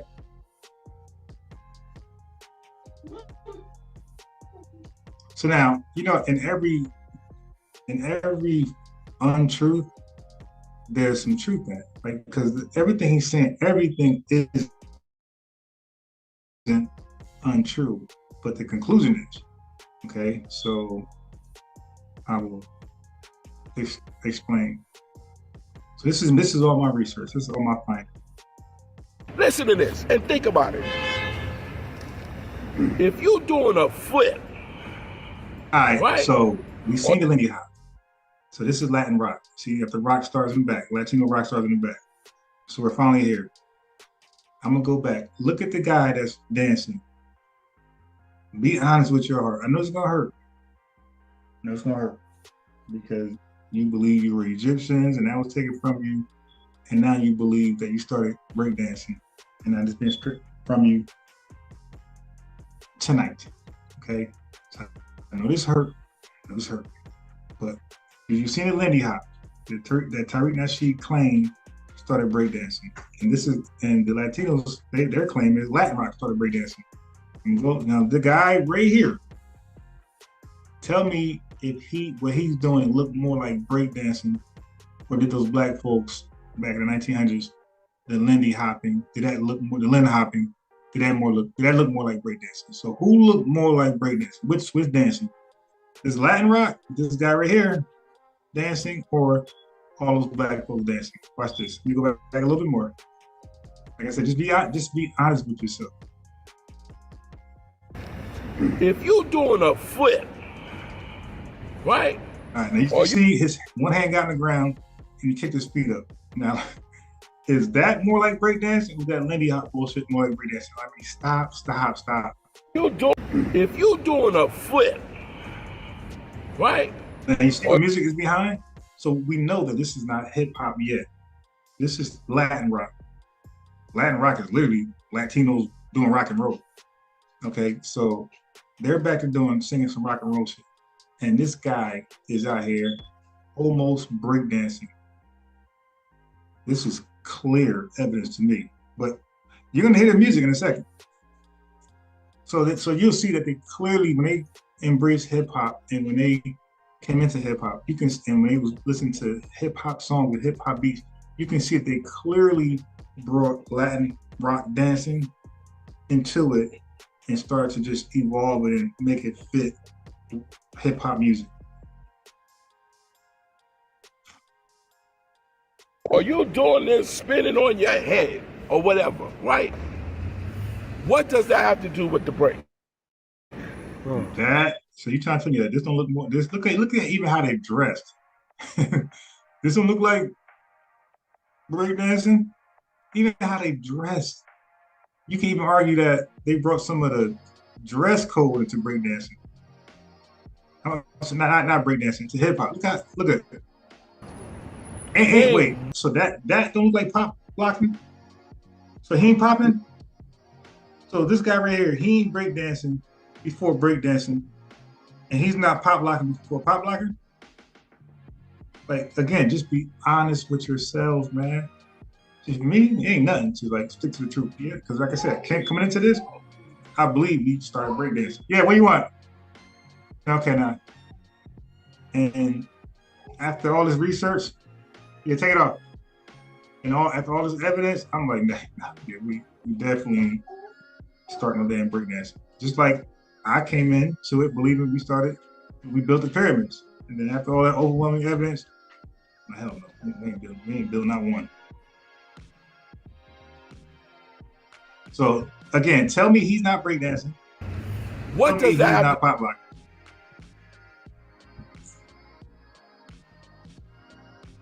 They're spinning on your head or whatever, right? He ain't pop locking. What does that have to do with the break? So he ain't pop locking? Name one thing that has to do with the break. They off beat. You can see exactly how pop locking started right there. Hey, y'all want to argue against this? Y'all gonna be embarrassed on the big stage. Y'all want to argue? Y'all want to debate this? Y'all crazy.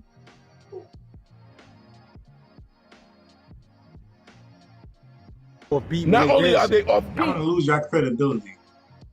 Because remember, when you deny this, it's so clear, and you debate in front of the public, I mean, you're so grossly wrong that you might lose your credibility in everything else that you talk about. What are they doing it to? What are you just spun on the ground with one hand? You doing it? You could go, and you acrobating, you doing flips.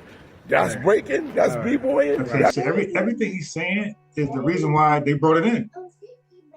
Okay, so everything he's explaining, trying to like play it down. Well, he's actually being honest, but he's trying to play it down too.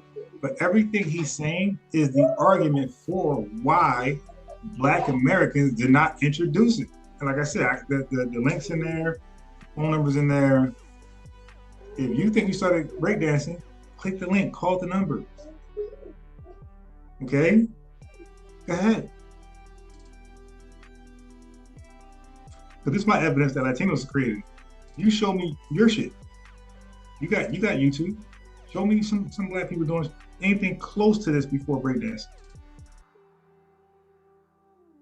That's hip hop. They used to laugh and call me names, and at times they even called me crazy. Watch out, they go that crazy. I said, you better watch out, they go that crazy. Better watch out, they go that crazy. I said, you better watch out, they go that crazy, boy. That's breaking. Yes, that's breaking, and the proof that look what he just said. He just said they're not on beat, right? Which is true. They're not on beat. Dumbass. That's the first flag. Let go. Hey, you want to eat it, or you going to eat it? Okay, get out of here. Open it. Okay, no, leave it. I'm eating it. So again, that works against you because I agree. Like the dances black folks will create, because like we're and like to this day, we are so serious about being on beats. You got to rap on beat. That's why I get on that corny ass artist Blueface. Like Silta Shaka. You see, hey, what are you doing? No, you're not getting it. You shot. Go later. Go back in the room. You see how Silta Shaka rapped off beat and we killed them. You see how Blueface raps off beat, we kill them. So everything for black people is always about being on beats. Do you think that black folks would have created a dance where we're not on beat? All right, hold on.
All right. So, like I said, so do you really think, as we want to be on beat, and that's like, it's like a sin. It's like go off beat, dancing, rapping for black folks. Do you really think that black folks will create a dance where it's off beat? Like there's no way to possibly break dance on beat, especially when you're on the ground. Like you might could pop block on beat, but you're not spinning on beat. You're not twirling around doing a dime. That shit all beat. That's one of my key red flags. Besides the obvious evidence we just watched, that black folks ain't starting fucking breakdancing. We ain't gonna make no dance off beat. So that's the only dance. So the only dance that's the most controversial amongst the black community, not on beat. Like stop. So every dance before that, every dance after that, on beat. Second thing, Lord Jamar said, yo, we make a dance every day. Exactly. We don't make dances where they last for like several years. He just said, we got so many electric slides. Exactly. Because we'll start a dance and then we're off it. Like some dances don't even last for a year before we moved on. So many different electric slides because we don't come back to the dance. It's done. And I had a crazy idea that somebody should start, because it's a way to get our dances in the Olympics, starting with us. But breakdance is not our dance. We start that shit. It's in the Olympics because it's acrobatic. Like he said, like this guy, Dr. DJ Faze, is like, it's kind of funny. He said, we didn't start some shit, but we're going to do acrobatic flips on a Beethoven. He's like trying to clown. But yeah, it's true. And that's more the reason why we didn't start this shit. You dig? So all the proof that you're saying you're dissing breakdancing, it's the proof that we didn't start it. All what you're saying, I agree. We wouldn't, because you see what there was breakdancing on. They were breakdancing to that song. Look at this song. This shit, like, this is not hip hop at all.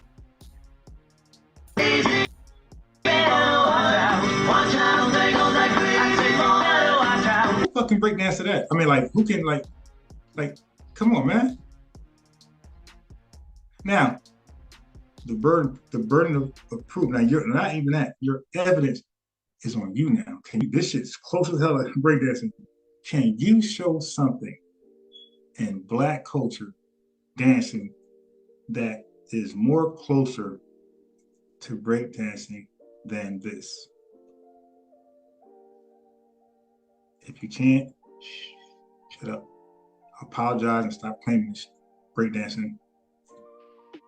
Stop claiming breaking. That's what I said.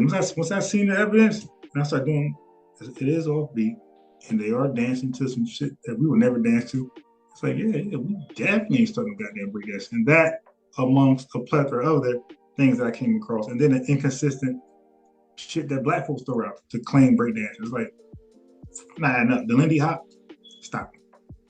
The Lindy Hop, stop. This shit right here, close as hell. Close as hell to breakdancing.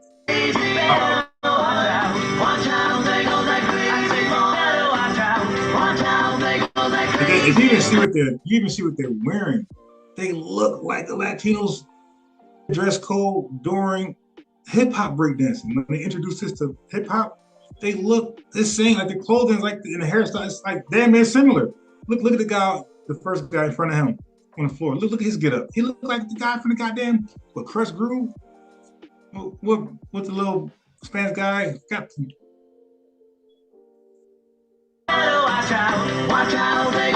Look like Michael Jackson. See his glove? That's the same shit they was wearing like when they introduced breakdancing to hip hop. Like the clothing is almost identical to what they was wearing during when they introduced breakdancing to hip hop. The headband, like this type of stuff. Look at this shit. The shoes, the pants. This is, come on. Y'all know. Y'all, and just like y'all know y'all ain't Egyptian, y'all know y'all ain't start breakdancing, but you're gonna hold on to it anyway and look like a fool. Not me.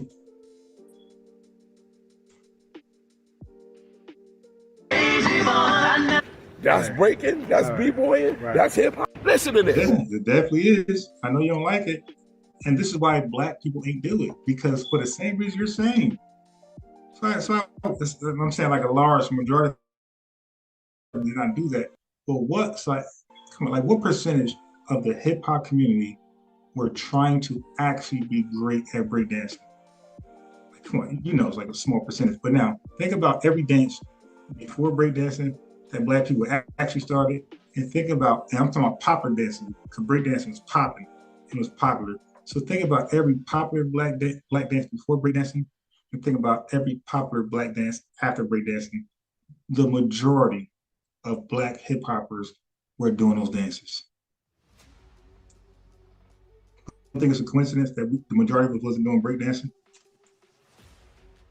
That's because we didn't introduce it. We tried it. Some kept to it. Others, like myself, like, nah, this ain't for me. And look how complex it is. Like, look at all the talents and skills you gotta have. Like, we make simple shit like just dance. We don't do no complex. Look at all the electric slides. Look at the Tootsie wherever Drake did. Look at the R. Kelly dance. Like, it'd be simple shit. It don't be no complex shit where we gotta like, you know, and we going like, the breakdance people got hurt trying to shit, broke bones, Achilles, all this shit. Like, what dances do we do where we get hurt, severely hurt trying to do it? No, we make dances pretty much almost where a 5-year-old can do it. Okay, so like I said, so y'all can chalk up breakdancing. That's not FBA, that's not Black Caribbean, that African, kiss that shit goodbye. That's a Latino invention. That's a Latino introduction to hip hop. Okay. So he went further with this. Yeah, chalk that shit up. Breakdancing is a Latino invention and a Latino introduction.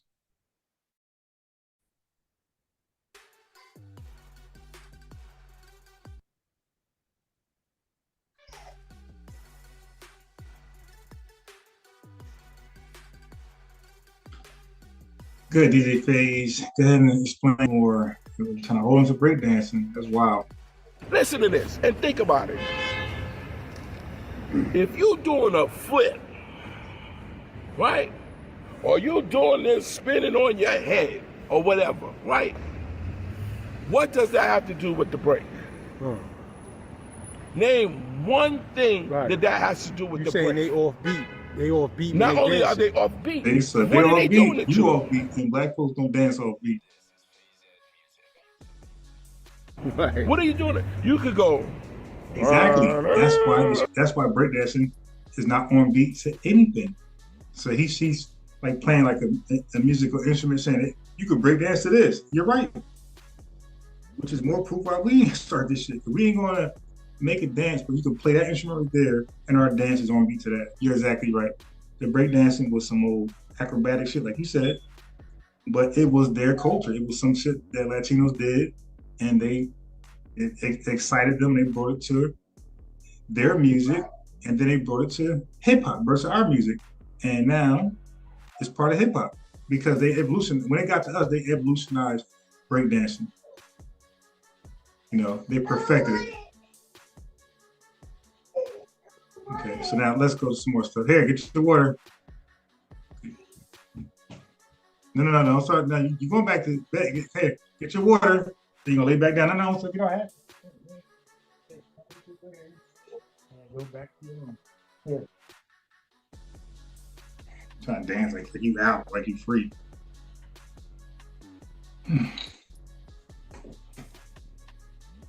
Go back. 30 seconds.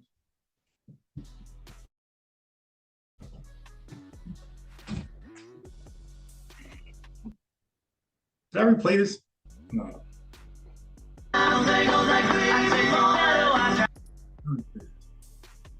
Okay. I probably got some repeat clips.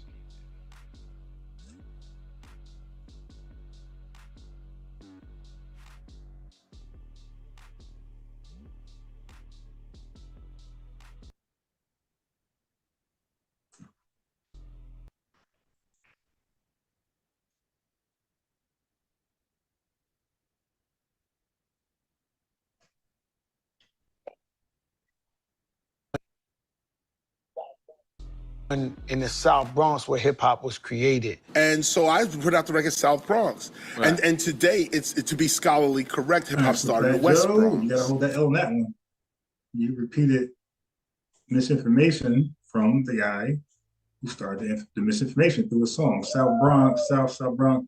So that joke from South Bronx, and so a lot of Latinos, so they felt like they had ends on. So now we're past breakdancing. You know, breakdancing was a Latino invention and Latino introduction. Now we're talking about hip hop because he's trying to argue Latinos helped invent hip hop. So he started off with a lie. In the South Bronx where hip hop was created. That's what Latinos are, right? But KRS-One, correct them. Why you correct them? Why you said South Bronx hip hop was created? Go. And so I put out the record South Bronx. Right. And today, it's to be scholarly correct, hip hop started in the West Bronx. It never started in the South Bronx. See, that's that, Joe. You see? See, you're repeating KRS-One, but you don't know that for yourself. But you're saying it like you know it for sure. That's why when you don't know something for sure, but you're a part of the conversation, you have to say it was said, or KRS-One said, something like that. You don't want to be the owner of the information, because now you look like a fool. You want math hop, big stage, and hip hop was created in South Bronx. Nope, West Bronx, and you weren't there.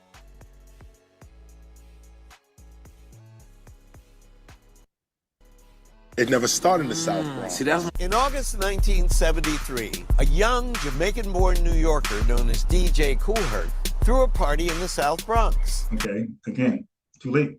Hip hop was already West Bronx. So even this narrative, it's okay because he didn't say he started it. So it's okay. As long as they don't say you started it, hip hop in the South Bronx or created it, you're okay.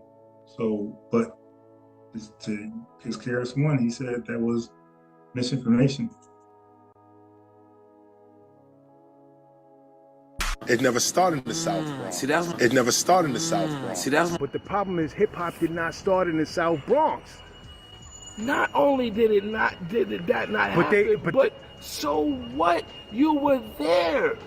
If you was there. You saying even if they was there? If they was right, like I just told you, you could be standing right here. In the South Bronx where hip hop was basically just created. saying, just because you were there, like for example, I'll finish this analogy or a different one. Just because I was right there to finish a car accident, a bad car accident, it doesn't mean I was involved in the car accident. So the claim, but he's saying, but I think say I was there when hip hop was created. Okay, I was there when the car accident happened, but I didn't take part in the accident. So that's their claim. Like, you were there. We're not gonna argue that, but you weren't responsible for why it was created or during its creation. Okay, so now let's move on to Lord Jamar speaking on hip hop now. Okay, like I said, we're past breakdancing. We know Latinos introduced it and invented it. So now we're going to hip hop.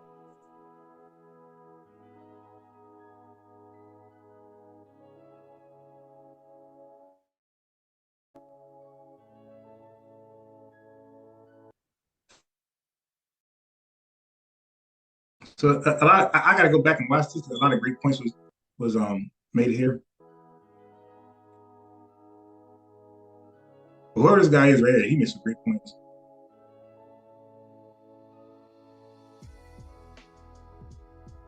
The only time they experience their own culture is inside their apartment. Yep. So their own culture becomes alien to them because it's not reinforced when they walk out their door. So from when they go to childhood, school, right? Everybody's speaking in English, and then when they go home, they're like, a lot of times they was almost embarrassed that their mother speaking Spanish and all of this type of shit. Like, like. And we cracked jokes on them. It was an insult to say you was dressed like a Puerto Rican or a Jamaican. That was an insult. That was an insult. You know what I'm saying? Right. That was and Kool Herc said it. He said, "Man, I had my cowboy boots on. I used to call them shits roach stompers." The only time they experience their own culture is inside their apartment. Yep. So their own culture becomes alien to them because it's not So reinforced when they a lot walk. of people from the islands, whether it be Hispanic or Jamaican, he's saying that most of their culture was hip hop. This is why they almost can believe they was a part of the creation, because that's all they really know as far as the culture. He's saying like only when they went home they were reminded that you're Jamaican, because now you see Jamaican flag, Jamaican kitchen, food, whatever. And Hispanic Puerto Ricans specifically, when they came back from b-boying and participating in hip hop and helping it, they came back to a kitchen full of Spanish culture, right? A living room, an apartment full of Spanish culture. So that's what he's saying. So he's saying like they experienced hip hop culture, Black American hip hop culture, more than their own, because society wasn't perpetuating Jamaican culture or hip or Spanish. That's why I say a lot of them was embarrassed when their mom spoke Spanish in front of their friends because their mom should be embarrassment. And because I always Crazy Legs, he said that his parents specifically did not want them to speak Spanish for those same reasons. They didn't want them to be different. They wanted to embrace the American culture, which is either going to be white or black. So American culture is divided. You're going to be influenced by white American culture or Black American culture. Or FBA. So we're out of that one. So they're right about that. So they're saying that's probably some of the reason why a lot of our island family members hold on to hip hop or creating hip hop because all they really know, right? But they say you co-created it is they're saying it's a stretch. Like you went too far. All right, so let's go here now. Now I still got. I'm not done. You see, I keep update. I keep watching more. I'm gonna watch. I got Charlie Chase. I'm gonna try to watch this. I caught by mistake on. I can't find him now for some reason. But there's one on Charlie Rock. He's Hispanic. Well, I'm a low key be a historian on this stuff. See, I've seen it. I've actually had a session when I was producing him, and my boy was like, "Yo, that verse was whack." Told him straight up, and he was like, "The Rock, is this your man?" I was like, "Yeah." He's talking about Keras One. Keras One was in the studio. He was producing a song for Keras One and Keras Beat, and Keras One was like his man. Rock, his man was like, "Yo, that those bars were ass." He said like Keras One was set back. He was like shocked. He was like, "Yo, what the hell's going on here?" Well, he said my verse was whack. Who is your man? Who has he worked with? And so my man was like, "Yo, listen, you're talking to me as if I'm not here." He said, "Listen, I feel like you could come hard," and he let him see what it is. And Chris came back the next day and said, "Now let your man hear this."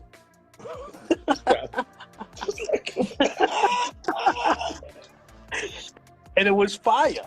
Oh shit. And it met up to the standards. And sometimes, All right, so he's gonna conclude this right here. Like, so I gotta go back and chop this up.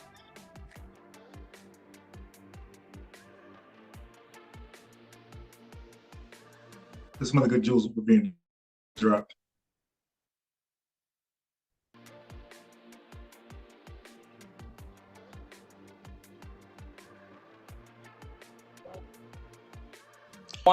Even though you may think somebody might be offensive, be mad, but people like to be challenged by smart people. It's when dumb people say shit, that's what really pisses you off. But man, even though you may think somebody might be offensive, be mad, but people like to be challenged by smart people. So I like that. I know hip hop.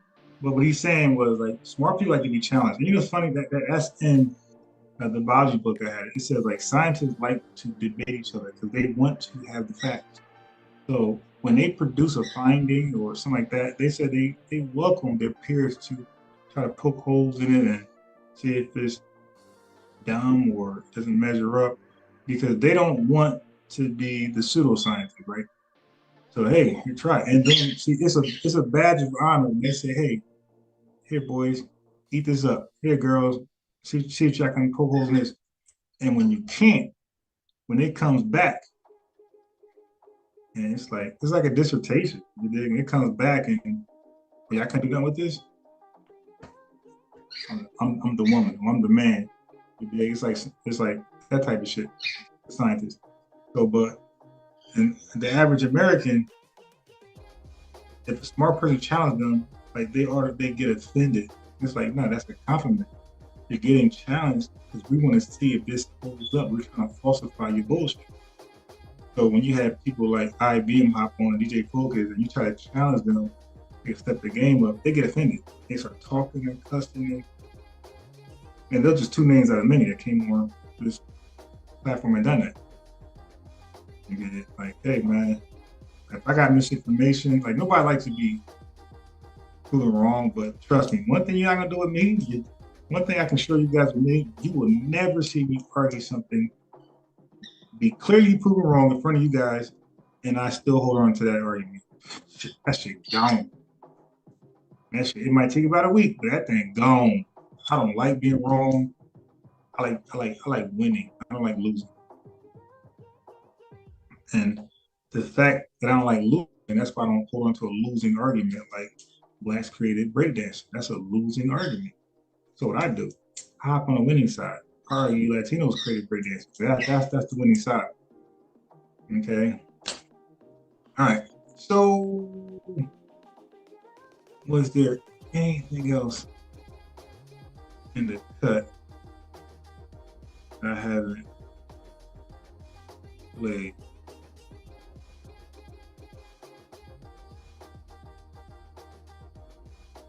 Okay, well, I can show you how Diddy. Yeah. You want to be proven wrong so you can be right. Like, who the hell wants to be wrong? All right.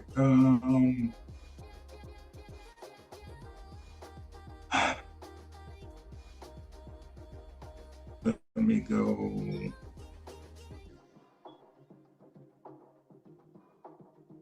I played this debate another time I had with a brother. Oh, you know what? I just watched Steve Stout and Cameron, Steve Stout and Joe Budden. Pretty good interviews. Because Steve Stout has a new podcast. It's called. It's actually his business name. It's called Masterminds, right? Something like that.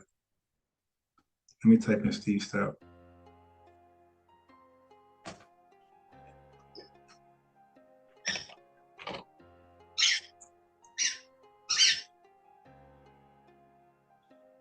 Damn.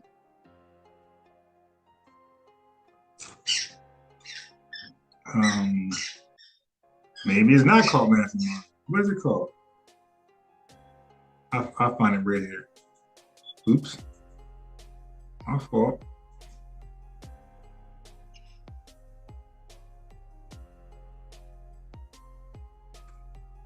It's actually called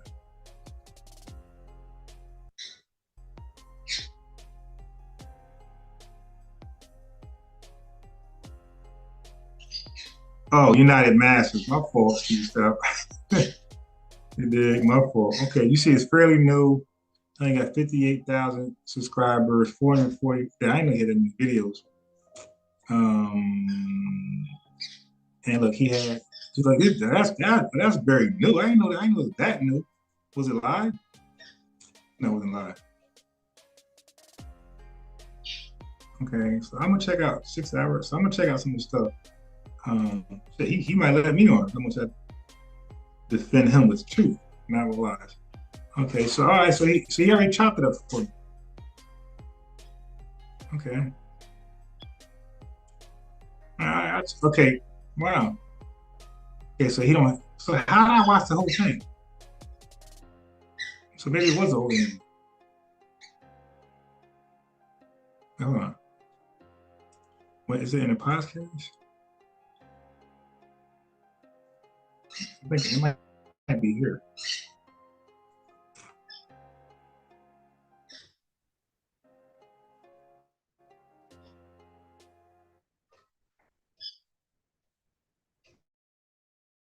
Let me see.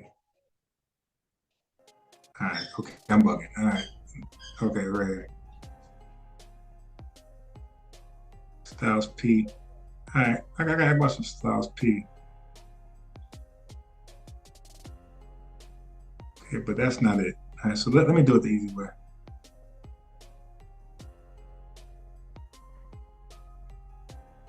Let me go back here.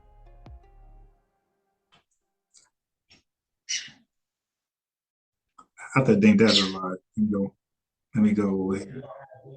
If you don't have business to manage, you don't need a manager, right? If you... All right, let me go. Cameron. There we go. So 7,000 views. I'm saying, like, this channel's not that. It's like only 1 year old, but he hasn't been doing this setup with interviewing. But he got a big name. One day ago, like Cameron, like successful as hell. They got Joe Budden, who's successful as hell. So he got some of the biggest people on social media on his platform for interviews. Like, these biggest names, literally the two biggest names in media that has content on YouTube.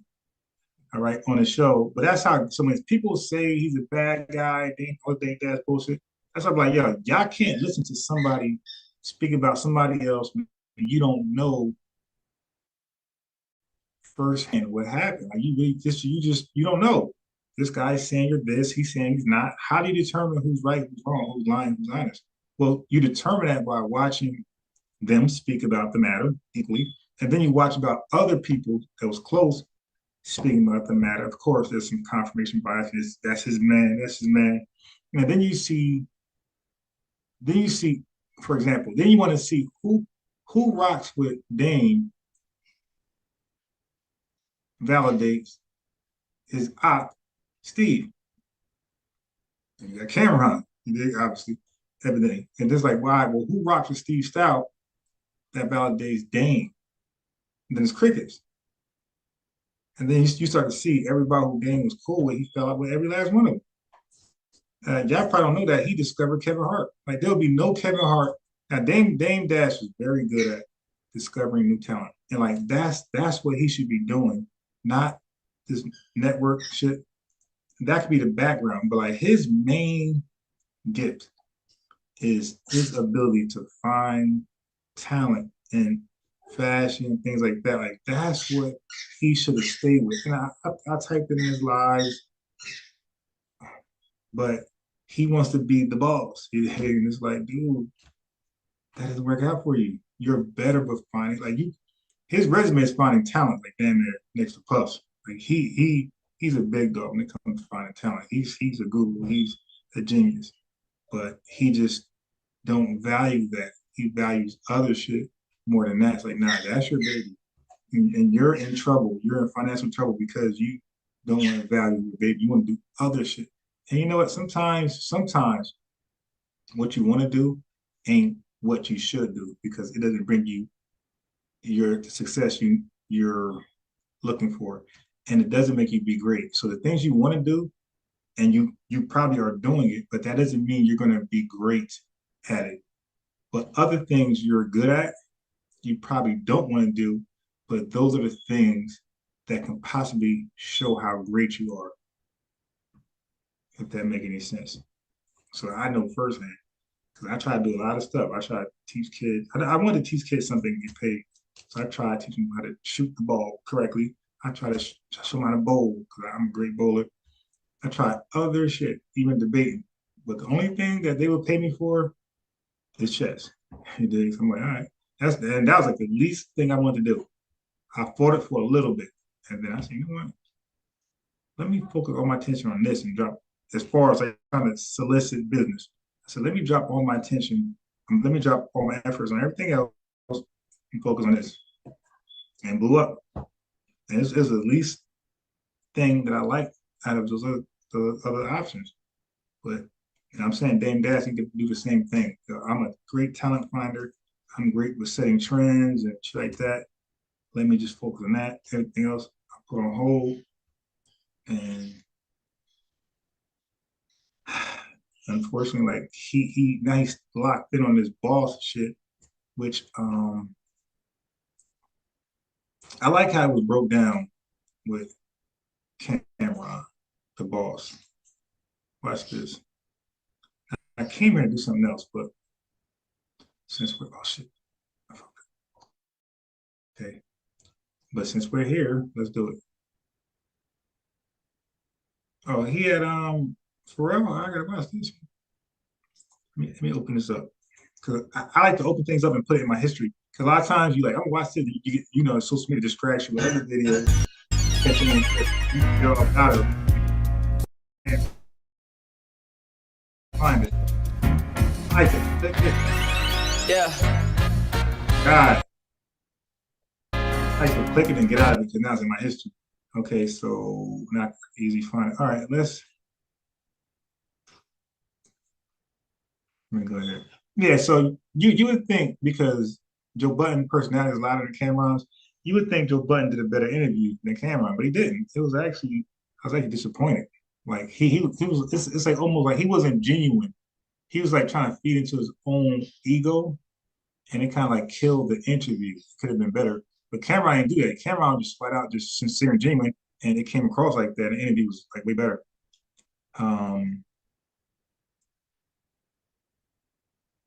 So let me go here.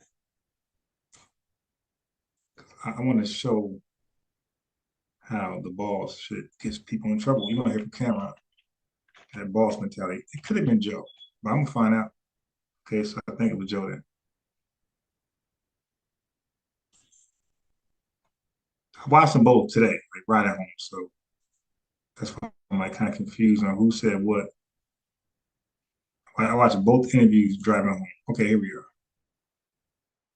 Cameron first, and then this one.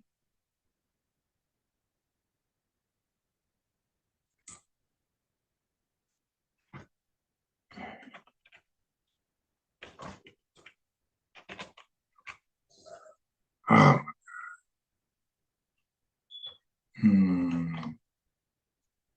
so we're in trouble. What phrase did they use then? I could have sworn I know they used boss. I'm shocked that.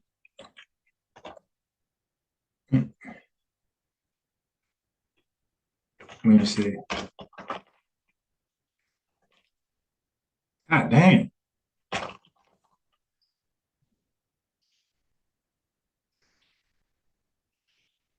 That's crazy.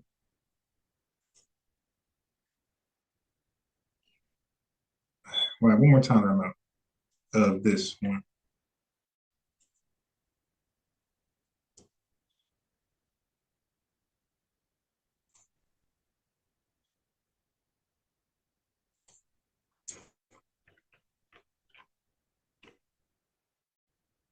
More. All right, last thing.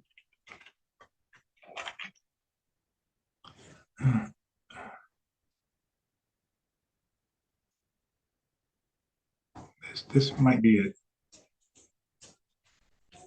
Let's check it out. No. That wasn't it.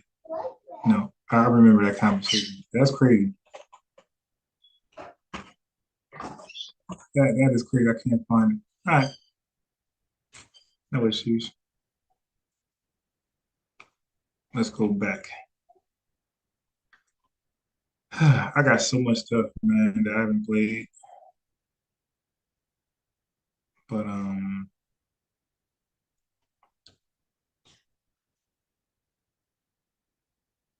hmm.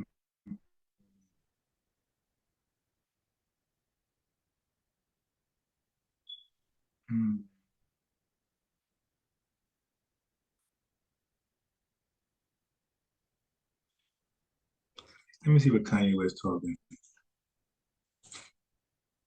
What is Kanye West talking?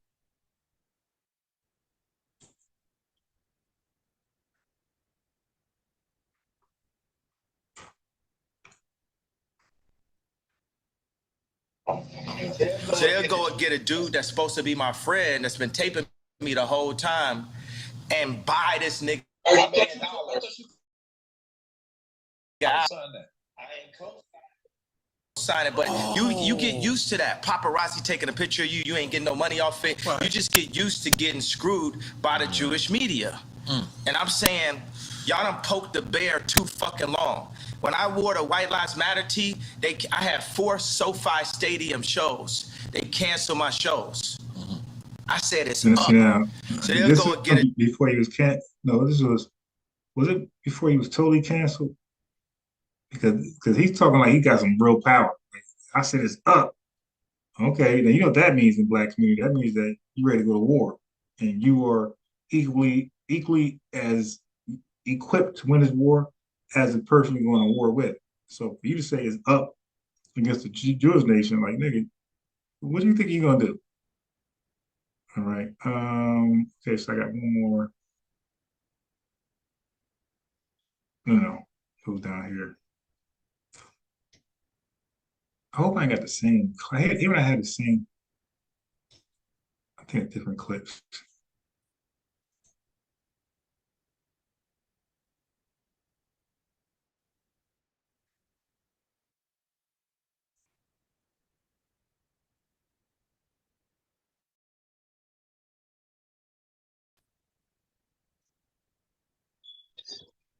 Is the Jewish community especially in the music industry, they'll take, in the entertainment period, they'll take one of us, the brightest of us, right, that can really feed a whole village, and they'll take us and milk us till we die, and then Stevie Wonder's son got to get a job, right?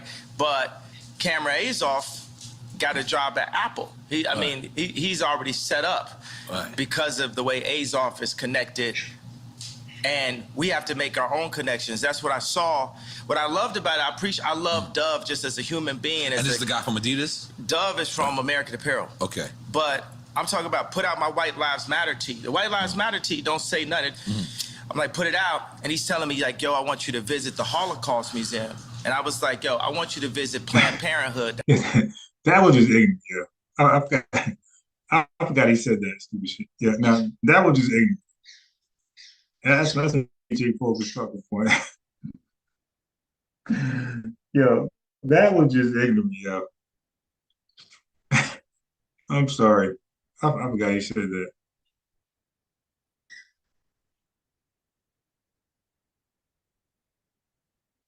Connections. That's what I saw. What I loved about it, I love Dove just as a human being. And this is the guy from Adidas? Dove is from American Apparel. So that's what I say. Okay, so I got two of the same clips. Let me get rid of this one. Okay.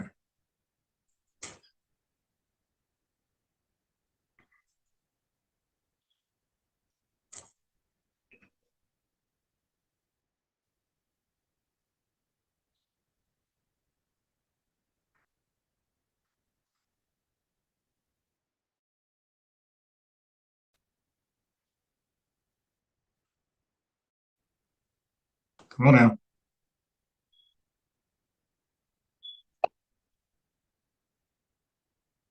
now. We made the White Lives Matter tees, and then when I put up the tweet, now he ain't releasing the tee because he's Jewish. And I'm like, see, this is my exact point that I'm making.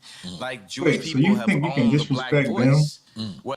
and they gonna put out your tea still? But again, I'm using his language. The them, the they, like the evil, the forbidden pronouns, us. So if who you're calling they is the same people that you disrespect in that tweet, if that they are the same people who put out your White Lives Matter shirt, you don't see this like the conflict of interest there? Interesting. But he's bright. You gotta say he's a genius.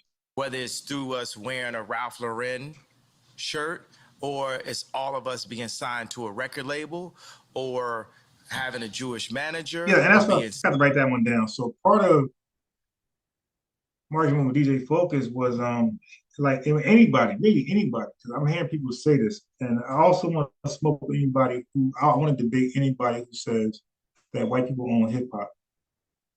My counter is nobody owns hip hop. Hip hop is or my counter be like black people own hip hop. I would argue that. I was black people own hip hop. So when I hear people say white people own hip hop, my counter argument is like, no, black people own hip hop. White folks might influence it the most. No. Like white folks might direct it the most, but they definitely don't. Okay, ring. But they definitely don't own it.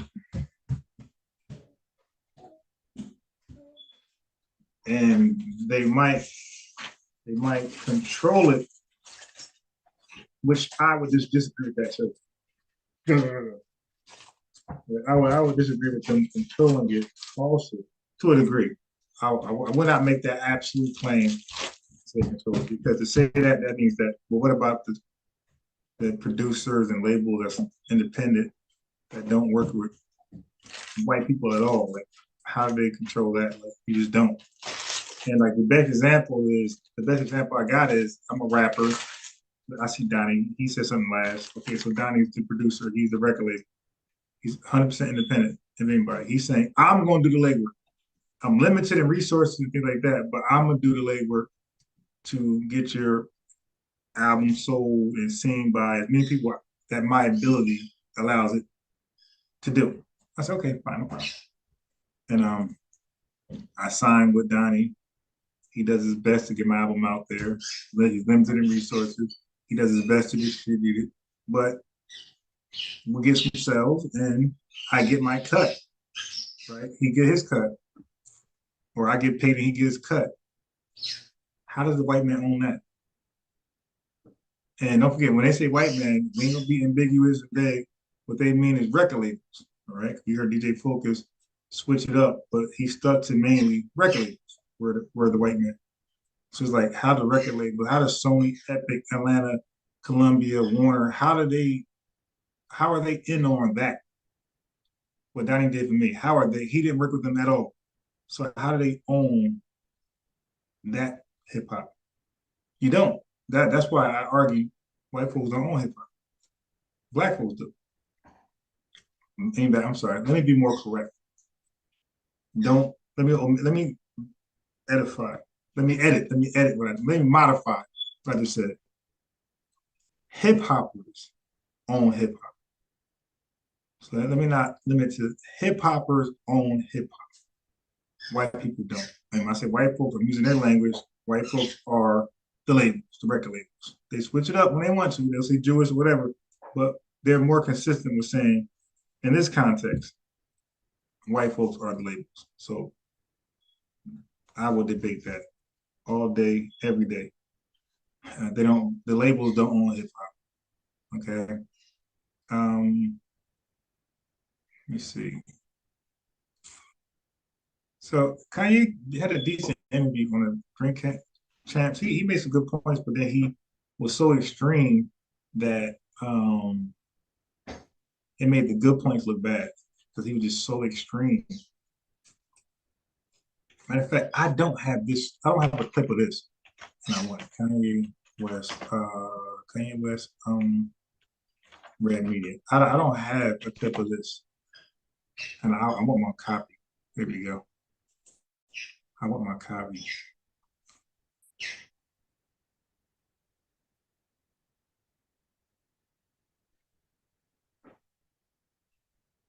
Here we go. And I haven't eaten I ate sunflower seeds. I ate a little bit of salmon, 1 can of salmon, maybe 2, but that's small with crackers. But I really didn't eat yet. And I'm probably up here soon. I'm gonna make 2 gigantic turkey breasts. All right, so let me get to what I want to clip.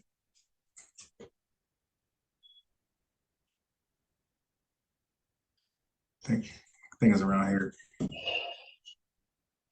Contractor, I have a. Do you regret your statements? Or the statements you think you should be walking back? I mean, considering. What do you mean walking back? Well, backing up off of them. I mean, the thing is, you've around lost a lot of here. endorsements. People are dropping.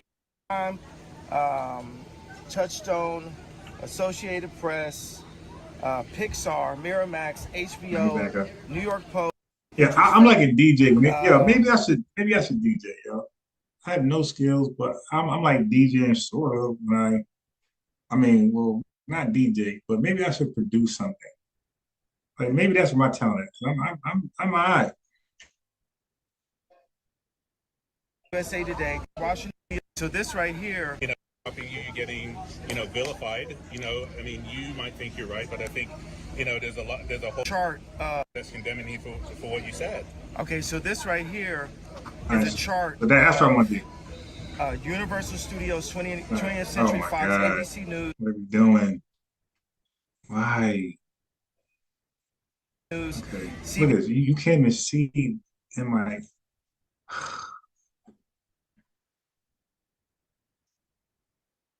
I'm gonna clip this and I'm probably getting off. Most likely getting off. I'm hungry. So I gotta go back. I hate when I don't look at the timestamp of what I had. I hate when I do that. I take it for granted. Pixar, Miramax, Discovery, go with my MTV News. Condemning you for what you said. Okay, so this right here is a chart of Universal Now, Studios. I'm gonna call Double X just to hang up on him because he's gonna argue with me, and yes or no, yes or no, and set up questions. Okay, so I can't elaborate. Like, and y'all be talking this. Y'all be talking this. He's the Pope. Well, if you make somebody answer a question, yes or no, that's police type work. And that's definitely what they definitely that's definitely court. That's definitely cross-examination type work. That's what the DA will do. Yes or no? Yes or no? Answer the question. Well, I didn't realize that it was anti-Semitic to say, hey, you know, I have that actually is considered to be anti-Semitic. Wait, where? Or other societal institutions. That messes up. The media, economy. Yeah, that messes up. It's in the contracts, right? Indeed. Okay, it says, or the power of Jews making mendacious, dehumanizing, demonizing, or stereotypical allegations. We have Disney, ABC Kids, Google, CBS. You know, there's a whole world. Okay, I'm gonna be here. 2 minutes 35. Okay, so this right here is a chart out there that's condemning for what you said. Okay, so this right here is a chart of Universal Studios, 20th Century Fox, ABC News, CBS News, Columbia Pictures, Warner Brothers, ESPN Sports, Fox News, Washington Post, Metro Goldwyn Mayer, MTV Music Television, Nickelodeon, USA Today, Wall Street Journal, Comedy Central, NBC Entertainment, Google, what else do we have? Disney, ABC Kids and Family, YouTube, Los Angeles Times, Discovery Network, Paramount Pictures, Facebook, Huffington Post, Yahoo, Marvel, Hulu, Cosmopolitan, Time, Touchstone, Associated Press, Pixar, Miramax, HBO, New York Post, LucasArts, MSNBC, DreamWorks Animation. Now, the thing is, I skipped over maybe about 5 of them because it was just unclear on this list. The red are the, okay, so this right here, just unclear on this list. Over maybe about works animation. Now, okay, so works animation. Now, okay, and so this I'm right so here meticulous that I wanted to stop Universal at a certain Studios, time. 20th Century Fox, So, ABC it kept going. News, CBS News, Columbia I think I got it. Pictures. I'm like a producer. I thought that I would walk with love, Oh spread my love, God. do what God would want. What would love? I have no But I know where it was, association to any hate group. If any hate happens to, You know, vilified. You know, I mean, you might think you're right, but I think for what you said. okay, so this You said. okay is a chart I messed that up. right here. Okay, so this right here is a chart of 5 of them because it was just unclear. See, okay.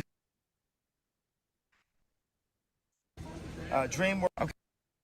DreamWorks Animation. Okay, so DreamWorks Animation. Okay, so this right That's here it. That's it. is a chart I got it.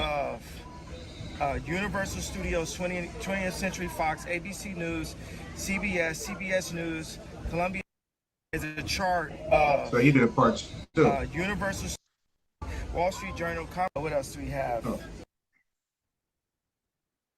Disney, ABC Kids and Family, YouTube, Los Angeles Times, Discovery Network. Now, the thing is, I skipped over maybe about 5 of them. So, is a chart of Universal. Now, the thing is, I skipped over maybe about 5 of them because it was just.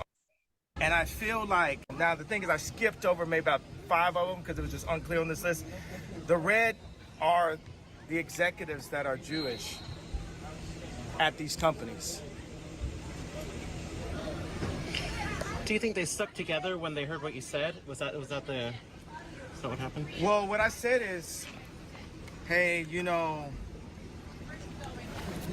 I've had experiences where it felt like I was being teamed up on, and I didn't realize that that term would be considered to be anti-Semitic. So I had a mediation It's the way you phrased it. You could have phrased it better, and it wouldn't have been anti-Semitic, or people wouldn't have felt like it wasn't anti-Semitic. Like you really didn't put it together correctly. So you really were anti-Semitic the way you put it together. With Adidas today, and I think Adidas felt like because everyone else was ganging up on me that they had the right 100%.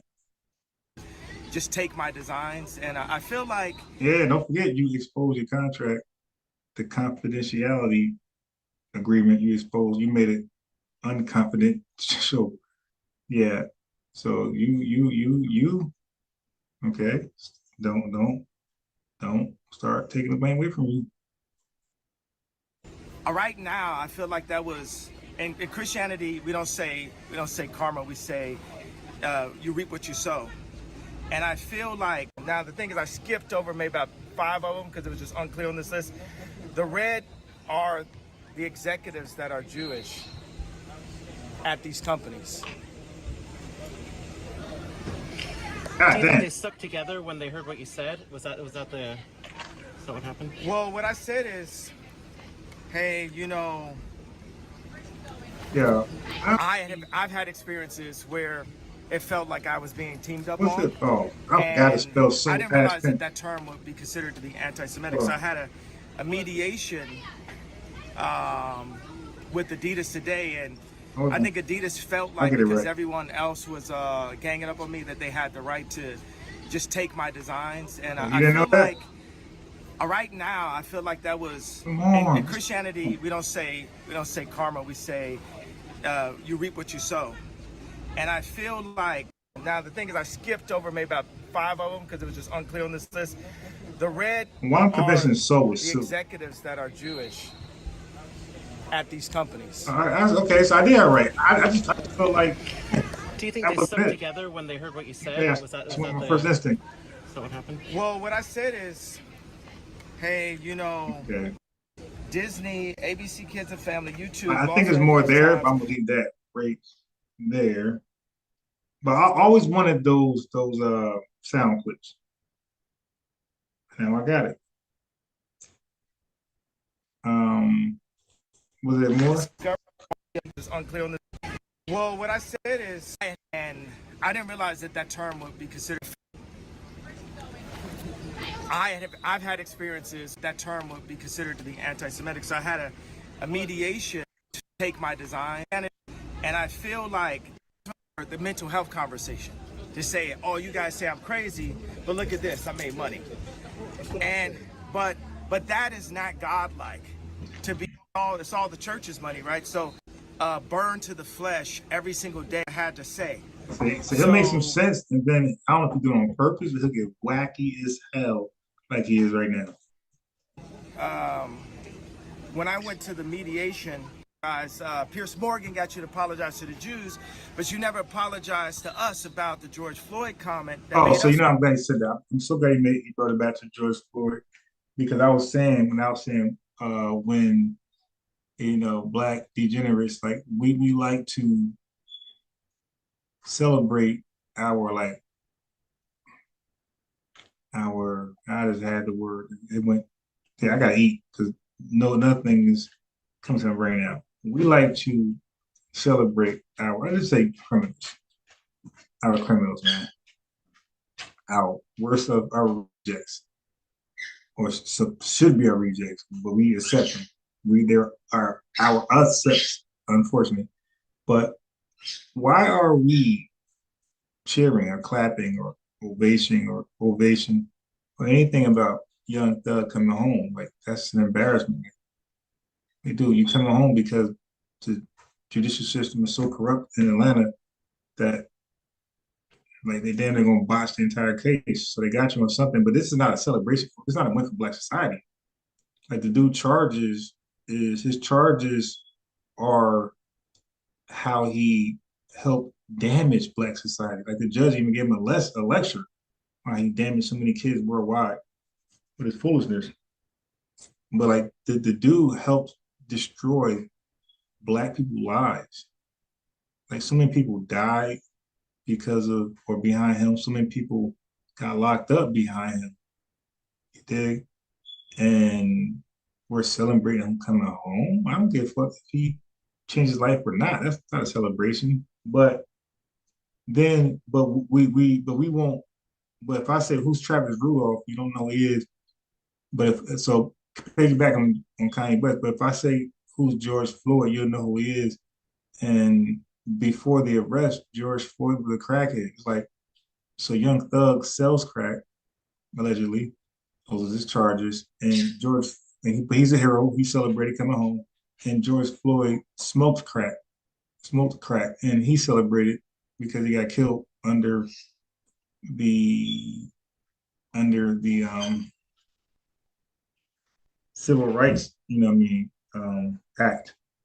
So it's like, so a crackhead is celebrated, a crack dealer is celebrated allegedly, but Travis Rudolph, he's not celebrated. He on some Malcolm X shit, but he's not celebrated. It's like it goes back to they pick they don't control us, but they don't own us, but they seem to direct us.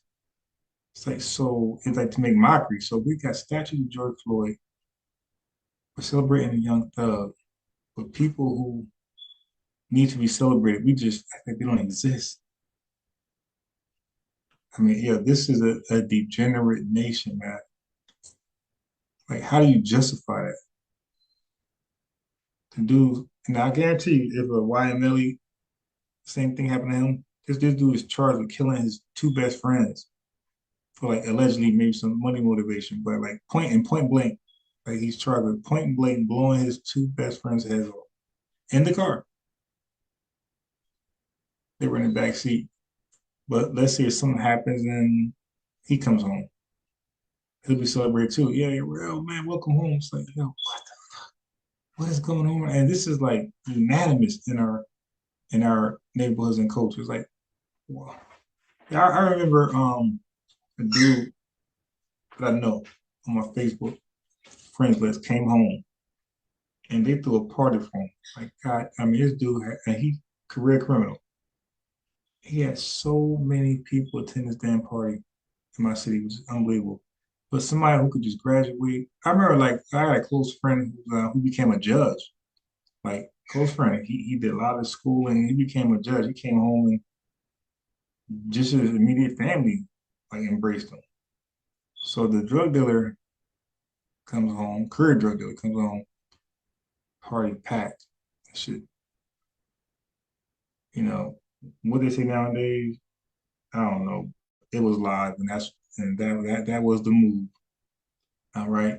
But a black man who becomes a judge, same city, same age. Damn man, they one probably they around the same age. Around the same age. One becomes a career drug dealer, comes home, party. Other guy comes home because he did his schooling, I don't know, it's California or somewhere, but far from Jersey. And he comes home and only his immediate family embraces him and, hey man, congratulations. I mean, but that's not just Jersey, that's everywhere. That's our culture. And we gotta admit that is lopsided, that's upside down, that's degeneracy. Like that's just embarrassing, man. But we don't want to embrace it. We want to act like it's not there, and we make George Floyd and Wyatt Young Thug our heroes. So it's crazy to me. George Floyd's not my hero, and neither is Young Thugger. And they're just wow. But they do have something similar. The judicial system was corrupt in handling them. Both. So they needed the justice they got. They deserved it. I'm not saying they didn't deserve the justice that they received. I agree that they did, but before the interaction with law enforcement, what were they doing? They both were doing criminal shit. They both were career criminals, and that's not to be celebrated. Do you deserve to be wronged? Do you deserve to be murdered and thrown in prison for 80 years? If the case against you is no. No. You deserve fair treatment under the law and the judicial system. Yeah, when I say judicial system, I'm dead. It's like I'm saying G. Like where we stuttering saying judicial system, you think I'm trying to say G unit, and I'm not. Certain words is funny because it's kind of hard to say, but you know, type the same thing. I'm a typist. I type fast as hell, and even like certain words, I can type fast as hell. With certain words, because the fingers are so separate, it's like awkward. It's like I type as fast as you guys on certain words. It's not fast at all. Like it's like barely getting by. I think to get a job as like an administrative assistant or some like office work, they like just require like 30 words per minute, 35 words per minute. And I mean, maybe 25. And so my most difficult word to type is probably just as fast as your fastest, or faster than your fast, or slow. It's slow to me, but it's still faster than your fastest. But typing and syncing that language, like certain words that go together, sometimes you do it fast, sometimes it's going to be slow because you got to really think, spell it. But speaking the same thing, like some words we struggle to just how they come together, and some words we just don't because how they come together. I just find that interesting. But yeah, but judicial system is one of those words that I gotta say extremely slow. No, go back in there. You're gonna give me flag. Go back in there. Go back in there. Go in there. So judicial system is one of those words that I gotta slow down, because if I say it fast, it's gonna sound. Go back in there. It's gonna sound like I'm saying G unit. Huh? What do you want? Come here. What do you want? Huh? Okay, give it here. And then you change your cartoon. Give it here. It's been his week all week. Not today. My Friday. I ain't gonna lie like that. Oh, yeah, here. Okay, wait. Okay, go. Go. No, in there. You want to sit down here? You got to turn this down. You're going to give me flag. Come on.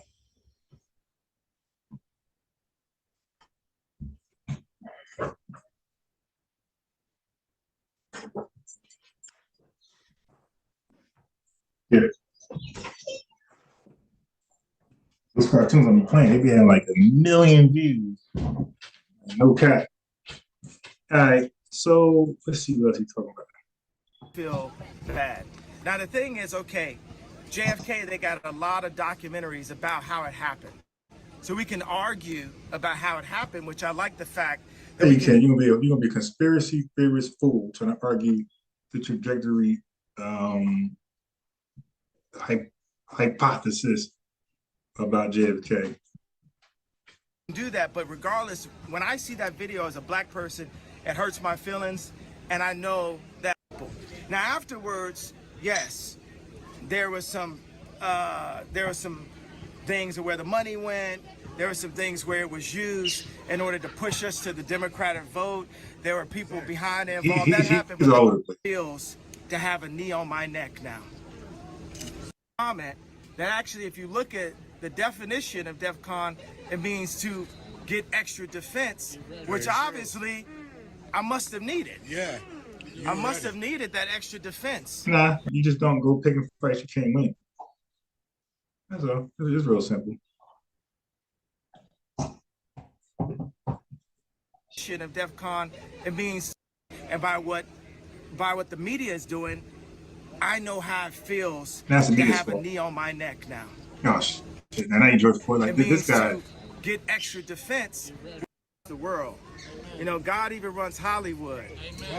Their knee on my neck. Oh my God. My girlfriend at the time was pregnant. No accountability. And as an American, what hospital? Right now, then one pill could have been swapped out and it would be Michael Jackson and Prince all over again. Oh my God. Everyone would say This dude, did he look normal, sane to you? He looked something to disturbed. me. From a driver to my. I'm asking. You're saying white lives matter, anti-Semitic. That's what you just asked. I'm not saying that's anti-Semitic. No, you just said that though. No, and I misspoke. But I'm saying no, you didn't. That was a Freudian slip. I misspoke. No, you didn't. Yeah, you said it. You said it. I'm trying to correct myself. Okay, correct yourself. To walk around with do you want to walk back that statement? Exactly. Sure, I will. You got the chance to walk back that statement. Do you think maybe that? No, wait a second. He's gonna walk back. But I'm saying you're wearing the White Lives Matter shirt, and Black Lives Matter, and a lot of people think that you're being anti-black by saying no. How? What? You hear all the yes men? What? In America. Oh, what? Don't make any sense. All the yes men. Oh, I guess. Yeah, I do that so wrong. America that are actually given to us because we weren't given what we were promised in the first place, which was the 40 acres. Oh my God. And bad food for a black man today, or black baby, black woman. Absolutely. Not just you, they're promoting right now. Go to Apple Music. Media. New word for 2024. True. I got a new word for 20. There we go. Now I was trying to get this clip. What do you want? There's no more. They're all gone. No more crackers. Okay, so this is what I was trying to clip. That's pushed through serial killing. I got a new word for 2024. The red media. And I like that. That is the red media. If you go to Apple right now, go to Apple Music. Let's load up the top 10 songs. I guarantee you they're promoting black serial killing. Right, that's what I called it, right? Y'all remember that? When I called it, I said all the rappers serial. I can't say I was the first rap, because you got a documentary series, King Von the serial killer. But I agree with you. Say I was crazy.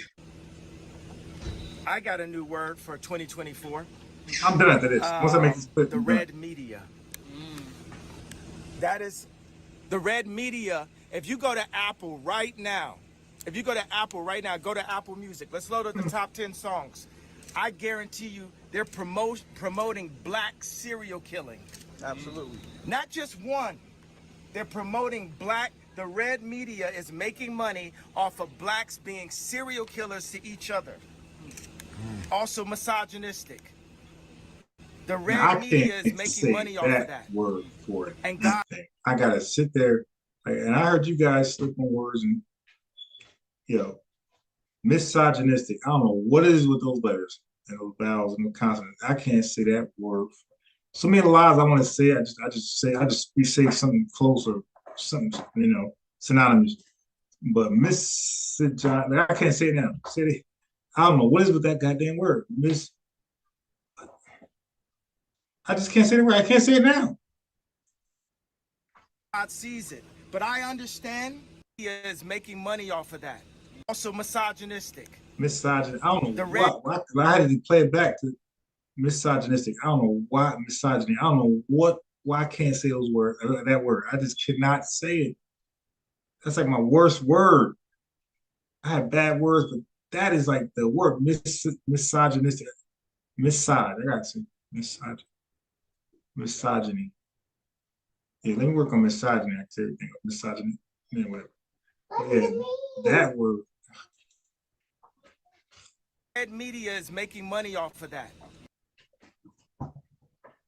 Yeah, okay, OG Classic. All right, nah, definitely. I can walk it back. First of all, let me get this one clip from Kanye West. I like what he was. See, now I believe that Kanye West, had he, the things I'm clipping in this video, had he said what he said, how he's saying it now, I don't believe he would have lost his contracts and had all the propaganda, bad media. Had the way he's phrasing things, some things in this clip, in this video, the things I'm clipping, had he said it this way, when people say delivery, had he delivered it this way, I don't believe he'd have been in as big trouble as he was, and he wouldn't have lost billions had he packaged it and delivered it this way. Because this is undeniable. And people are going to agree. And God sees it. But I understand, and I'm not judging because the oppressed becomes the oppressed. I don't really know what that shit is. Misogynistic. Misogynistic. The red money off of that. Money off of that. All right. Cool. I'm done with that. All right. So let me walk it back. I got let me get OG involved in the conversation. Okay, so OG. Let me catch you up where we're at. Well, we talk about a bunch of stuff, right? Even like YSL. I ain't mentioned Lil Durk too much, but let me just catch you up where we're at so far. Well, no. On the title, let me catch up on the title. All right. Revolutionary Me said, great man, that Kanye. Okay, so let me catch you up with this first. Just in case you probably want to call in. So I do have you can type, no problem. You can call in, no problem. Or you can click the computer link. Like, you know what I mean? And be seen like me. All those options are available. You can just type right in the chat if you want to stay there. You can call in with that phone number and meeting number, or you can click the link. Just let me know which way you want to do it, and we will proceed. All right. Let me do this.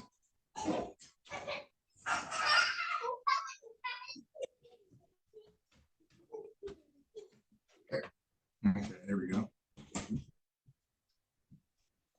Okay, so you said, so do people agree or disagree about breakdancing?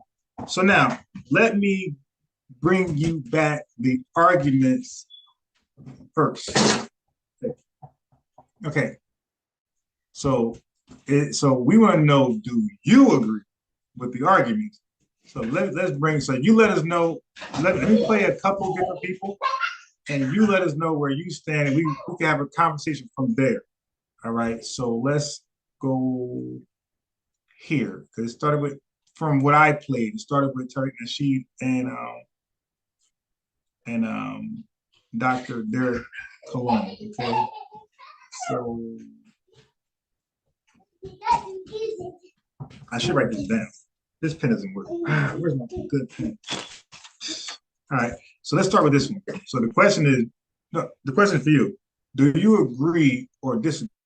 So now I'm gonna play a couple videos and we'll walk it back and you tell me what you agree to or disagree with. Hold on. I'm gonna try to find a better pen while I play this back for you.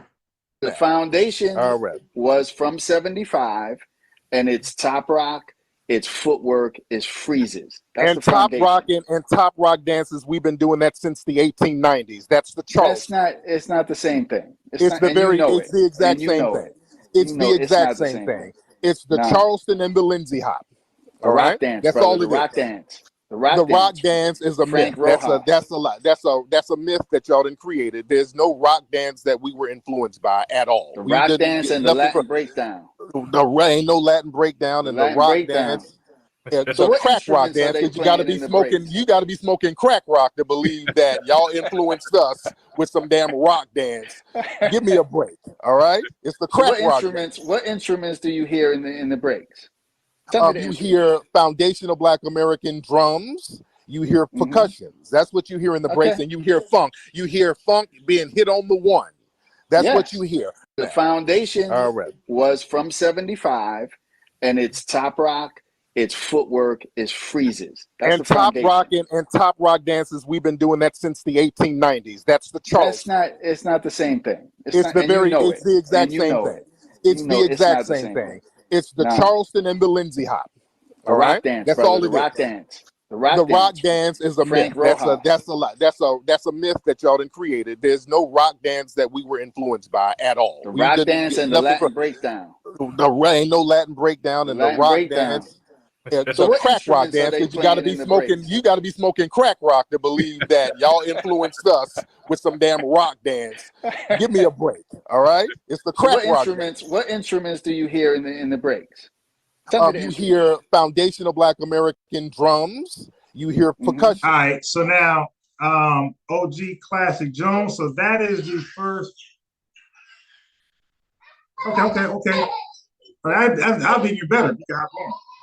All right, this is dope. Okay, so I'm gonna change the name. So let me change your name to your chat name. All right.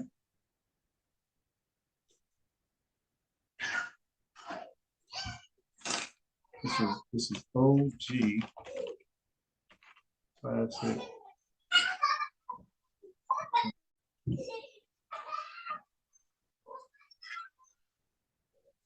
Right. OG Classic Jones.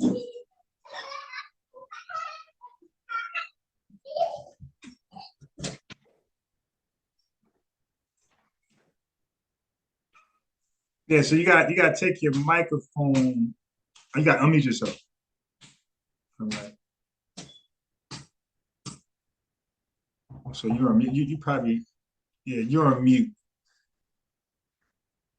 So let me.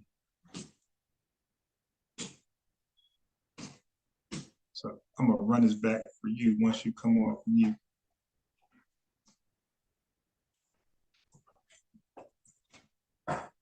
This is good. So we're gonna have a dialogue on this. This is a great topic, by the way. And so I've been covering hip hop like probably the last 2-3 weeks, and like different elements of hip hop also.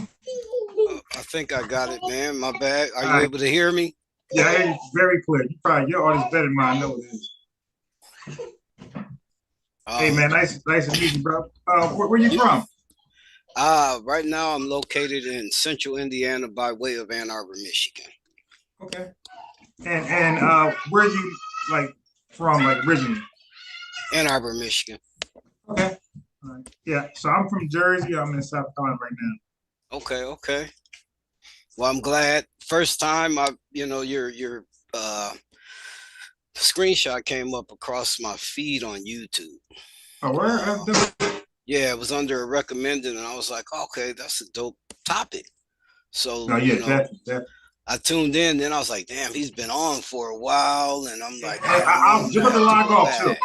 Yeah, and I was like, I don't want him to have to really go back, so that's why I kind of just asked, did people agree or disagree with breakdancing being part of hip hop? But from what you have up here, it looks like they're more debating the Latino influence on hip hop. Am I correct? Hey, don't do that. Okay, so yeah, so what you're saying is correct. So there's a bunch of things tied into one. So yeah, so the first argument is breakdancing even hip hop. So I concluded real fast that it is, right? It is an element, and so did Lord Jamar, and so did everybody did. Like, so the consensus is unanimous. Everybody agrees that breakdancing is an element of hip hop. The reason I put that in the title, I knew it was gonna be like, it's gonna draw some attention. It's gonna be kind of like, who's questioning that type shit? Like, how, that's my question. Yeah, that's what made me click on it. I was like, yo, wait a minute now. So yeah, the title then definitely is gonna grab people. Yeah, yeah. So the conclusion to that is unanimously, yes, this is an element of hip hop, no doubt. So now that stretched out. So I want that title was to grab you in to talk about what they really are talking about, which is who you believe is responsible for the introduction and invention of breakdancing. So that's where it's at. It is Black people, and I say Black people, I'm including all Black people. I'm not limited it just to American Black. I'm saying Caribbean Black too, like big Black. So that even that's an argument. So the Black people as a collective, that means African, from Africa, Black people from America and Caribbeans, are they responsible for breakdancing as a whole, or Latinos? And then the part B would be to like narrow it down, Black Americans specifically versus Latinos. That's a heavy little. That's heavy because when you think about it, you know, if we're gonna mix in the Caribbean, then we can simply say, well, they're Black too. They're just one boat stop before getting here. You see what I'm saying? If we're looking at that, I think that when we consider, I would probably say not necessarily Latino, but more of the Puerto Rican there you go. influence. Right. You see what I'm saying? It's more of the Puerto Ricans. Yeah, so I'm saying Latino, right? You're 100% right. And like Latino, don't really argue that. Like I think they pretty much know it's Puerto Rican, but I'm saying Latino again to be exclusive, so more Latinos can join the dialogue. You know what I mean? But yeah, definitely Puerto Rican. You're right about that. Yeah, and so, like for instance, Crazy Legs. We can look at the whole Rocksteady crew, not just Crazy Legs, because a lot of people that he just happens to be the most famous and that's exactly of the crew. It's other people, you know what I mean? And so when we look at that, a lot of us, myself in particular, I grew to know about the Puerto Ricans probably definitely from watching Beat Street. Okay.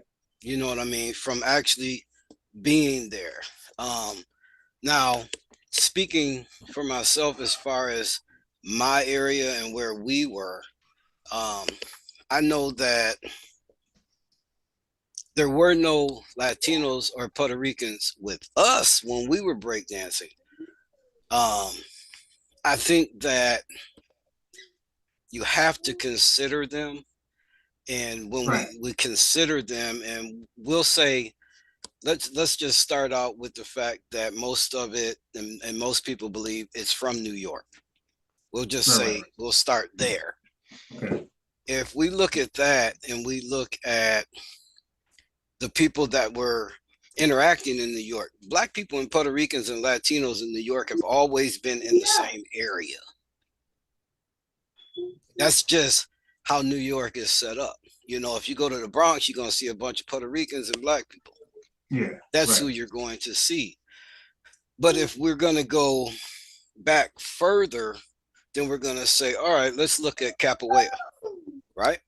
We're going to look at Capoeira, and not just a dance style as it seems to be now, but as a fighting style, right? We can look at that.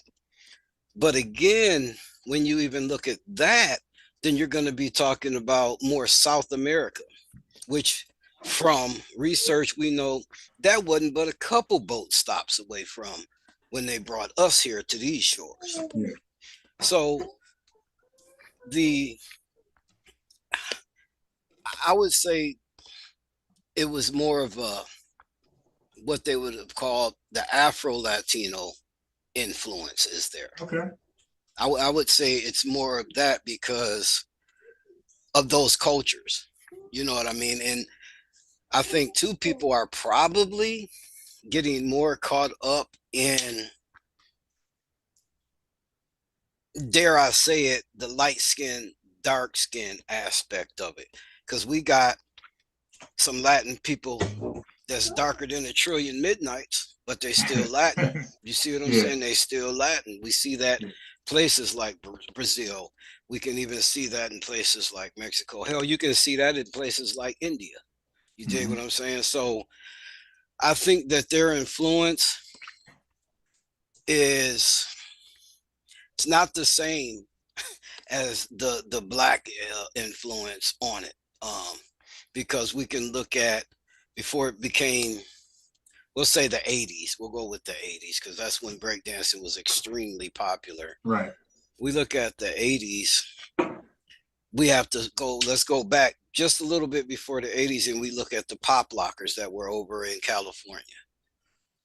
And we see that they just weren't getting on the ground. But when you're talking about guys doing the wave and guys, you know, the footwork and things like that, a lot of that with the footwork and stuff was kind of California, with the pop lockers, with Rerun, with the Puppeteers, the Funketeers, those guys like that. Yeah. One of the things though that Tariq Nasheed just said in this video is completely 100% wrong. and I say that because he said that top rocking wasn't nothing but the the Lindy Hop and the Charleston. It's completely two different moves. Right. And then the brother Dr. Cologne, he mentioned top rock and a couple other things, but what he didn't mention was the style that's called up rocking. And so up rocking, if you've seen the movie Beat Street, in Beat Street, when they met in that subway and they were like swinging at each other and all that, that's called up rocking. So when you look at up rocking, you can say, well, that's very similar to capoeira, because the up rocking was that swinging at each other, ducking down, the whole thing, the whole That's that scene. Michael Jackson stuff. If you go to Beat Street and you pull up Beat Street when you get some time and you go to the subway battle scene, they had a battle scene in the subway, and it was Lee's crew, and then it was Crazy Legs crew, and they were in a subway though. And the song that's playing is called Battle Cry. That's at the Roxy. It's not that one. It's not that one. They're in the subway. That one right there, Subway Battle. That one, this is up rocking. And you'll see that there's a similarity between that and the capoeira.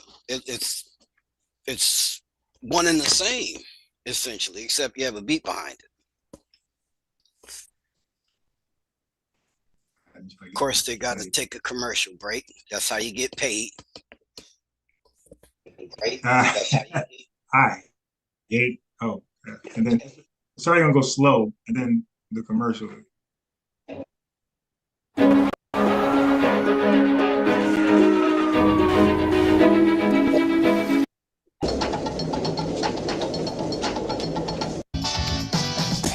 This is one of the most iconic battles.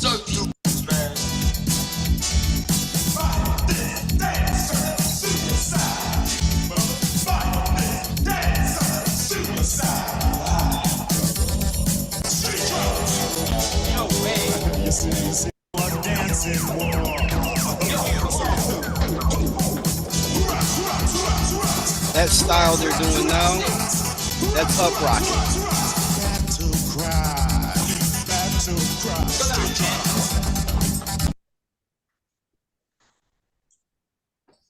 So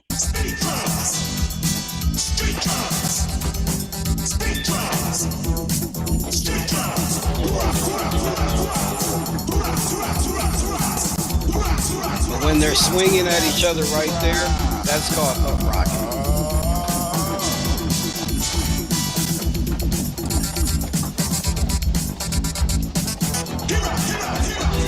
Yeah, when they were flipping, I see a bunch of stunt dummies in there. Everybody wasn't flipping. No, everybody's not doing the flips, but when they're standing there right in front of each other and they're swinging and they're that's up rocking. And that in itself, if you look at it, that is very similar to capoeira. Yeah, very similar. It looked like Michael Jackson beat it. Yeah, they probably used the same subway to do it. So the Latino influence is there when we look at that. But that's just my take on it, brother. I just wanted to kind of pop in and, you know, drop that a little bit. I mean, you know, I'm 53.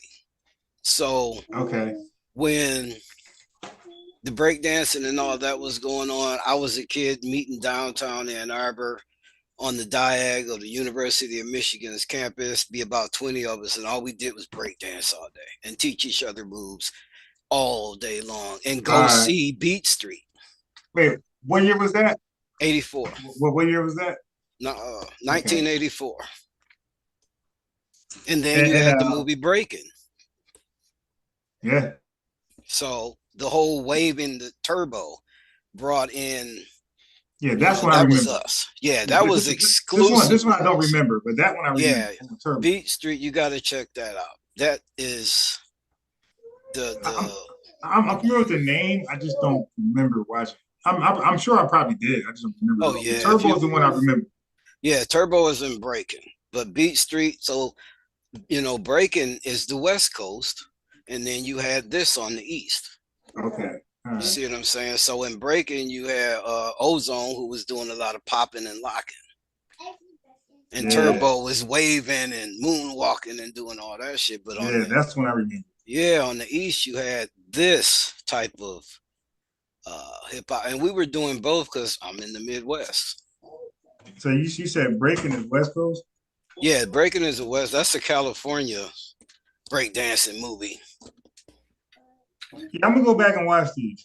Yeah, check out Beat Street. It's long, of course, but don't worry. That's everything I watch. Yeah, I've been binge watching and watching documentaries and all.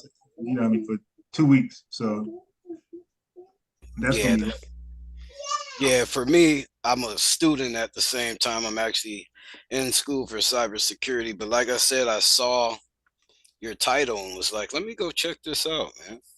Yeah. So I appreciate you.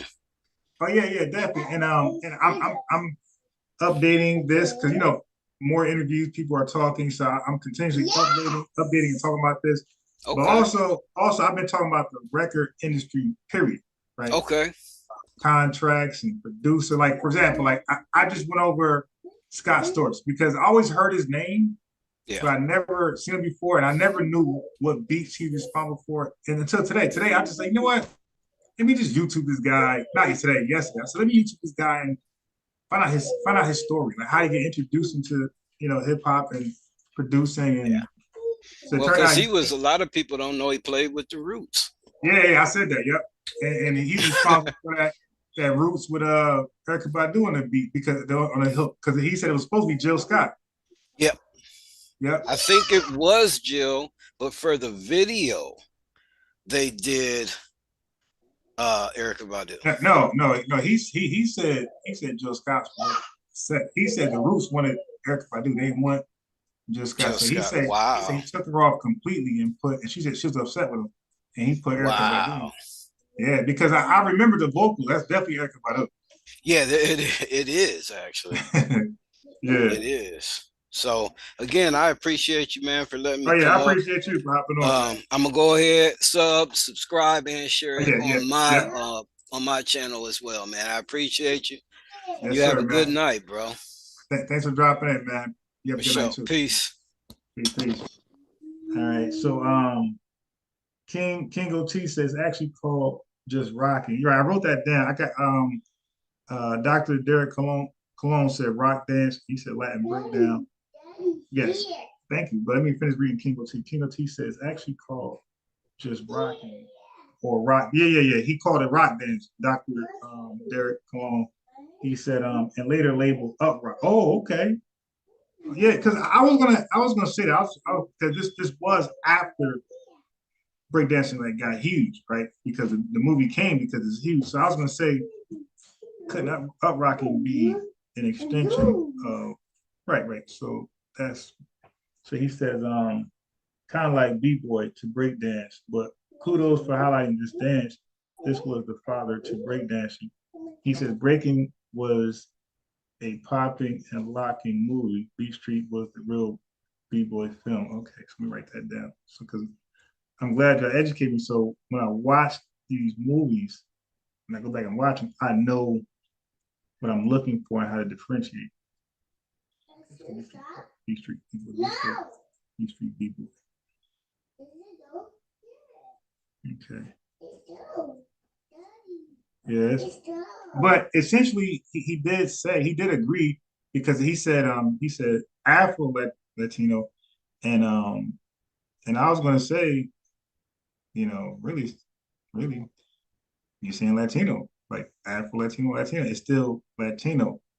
And so he, that's the conclusion I had. My conclusion is that breakdancing introduced to hip hop are Latinos. Like, yeah, I don't see any research that suggests African Americans responsible for breakdancing. I hear African Americans saying it, but I don't see the proof, right? So that's where I'm at. Like, and I think you're starting to find some back off, which I'm African, so I'm speaking in the third person, but you would see some starting to back off the claim just it's progress. It ain't all the way. It ain't always hands off, but they're backing away somewhat. You have different people hold on to it harder than other people, but some people worth some influence are starting to back away. And I believe conversations like this is going to force a total honest assessment on breakdancing. And for me, I heard stories, I've seen videos, and it's pointing to the invention and creation of it. And the influence is pointing to it's pointing to Latinos exclusively. And like I said, I'm up. He gave a compelling argument with the South Americans, but I'm like, and he agreed. Like, I'm like, this is South America. I'm like, aren't they Latin? But like he said more specifically, I get it. But I'm saying Latino because I think I'm doing that as an umbrella, because when we say Black, sometimes we're not specifying, and Jamaicans could be in there, Haitians could be in there, you know what I mean? Africans can be in there. So we're not really specifying either. So I just say Latino just to cover it completely. But yeah, specifically Puerto Ricans. What I'm referring to when I say did Latinos do this in hip hop, do that in hip hop, I'm speaking about Puerto Ricans. All right. And so this is why, so now I'm so glad he said that. And remember, brought back to my attention. So this is why in Black culture, if you're Hispanic on the East Coast, so this is not Mexicans, right? This is because we really didn't see too many Mexicans even now. Yeah, okay, you gotta go in there. So even now, like we don't see too many Mexicans. So this is, but the reason Puerto Ricans early influence in hip hop and early involvement in hip hop is the reason why East Coast Black Americans, when they see a Hispanic person, we automatically call them Puerto Rican. Same thing for Jamaicans. We call everybody now Jamaicans because of their early introduction to hip hop and living amongst us, but really hip hop. So the first island people of African descent that we've seen in hip hop were Jamaicans. So that's why we call you see my African descent from the islands, you're Jamaican, right? Ball game. I'm St. Croix, you can say all that shit you want to, you're Jamaican. Barbados, you're Jamaican. And the same thing was for Puerto Ricans. You could claim Dominican, Panamanian, all the stuff you want. Once you leave, yeah, that Puerto Rican went that way. We did not get to those specificities and say, yeah, now he's from Dominican Republic, or he's from, this. You were Puerto Rican when I was growing up. And it's most likely because of the influence and involvement that Puerto Ricans had in hip hop.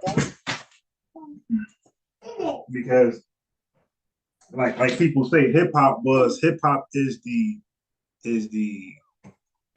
how every nationality is brought together. It's like hip hop. Okay, so we really didn't know Puerto Ricans or any other Hispanic outside of hip hop. That's why we say you're Spanish, hip hop, you're Puerto Rican. That's the only ones that we knew. We didn't know Puerto Ricans outside of hip hop because it was like taboo for them to speak to us.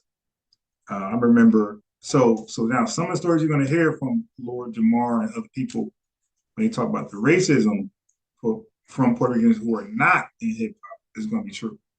Because I know for a fact I had to help a girl move that I was like really cool with, kind of like dating a little bit. She was Puerto Rican, and I remember going into her home to help her move. And I cannot go into that home until I said I was half, until the story was I was half, go ahead, down, get in, until I was half Puerto Rican. No, this is mine. Go that way. Get you. Go. Yeah, so I couldn't get in her house to help her move until I was half Puerto Rican. Come on, go that down.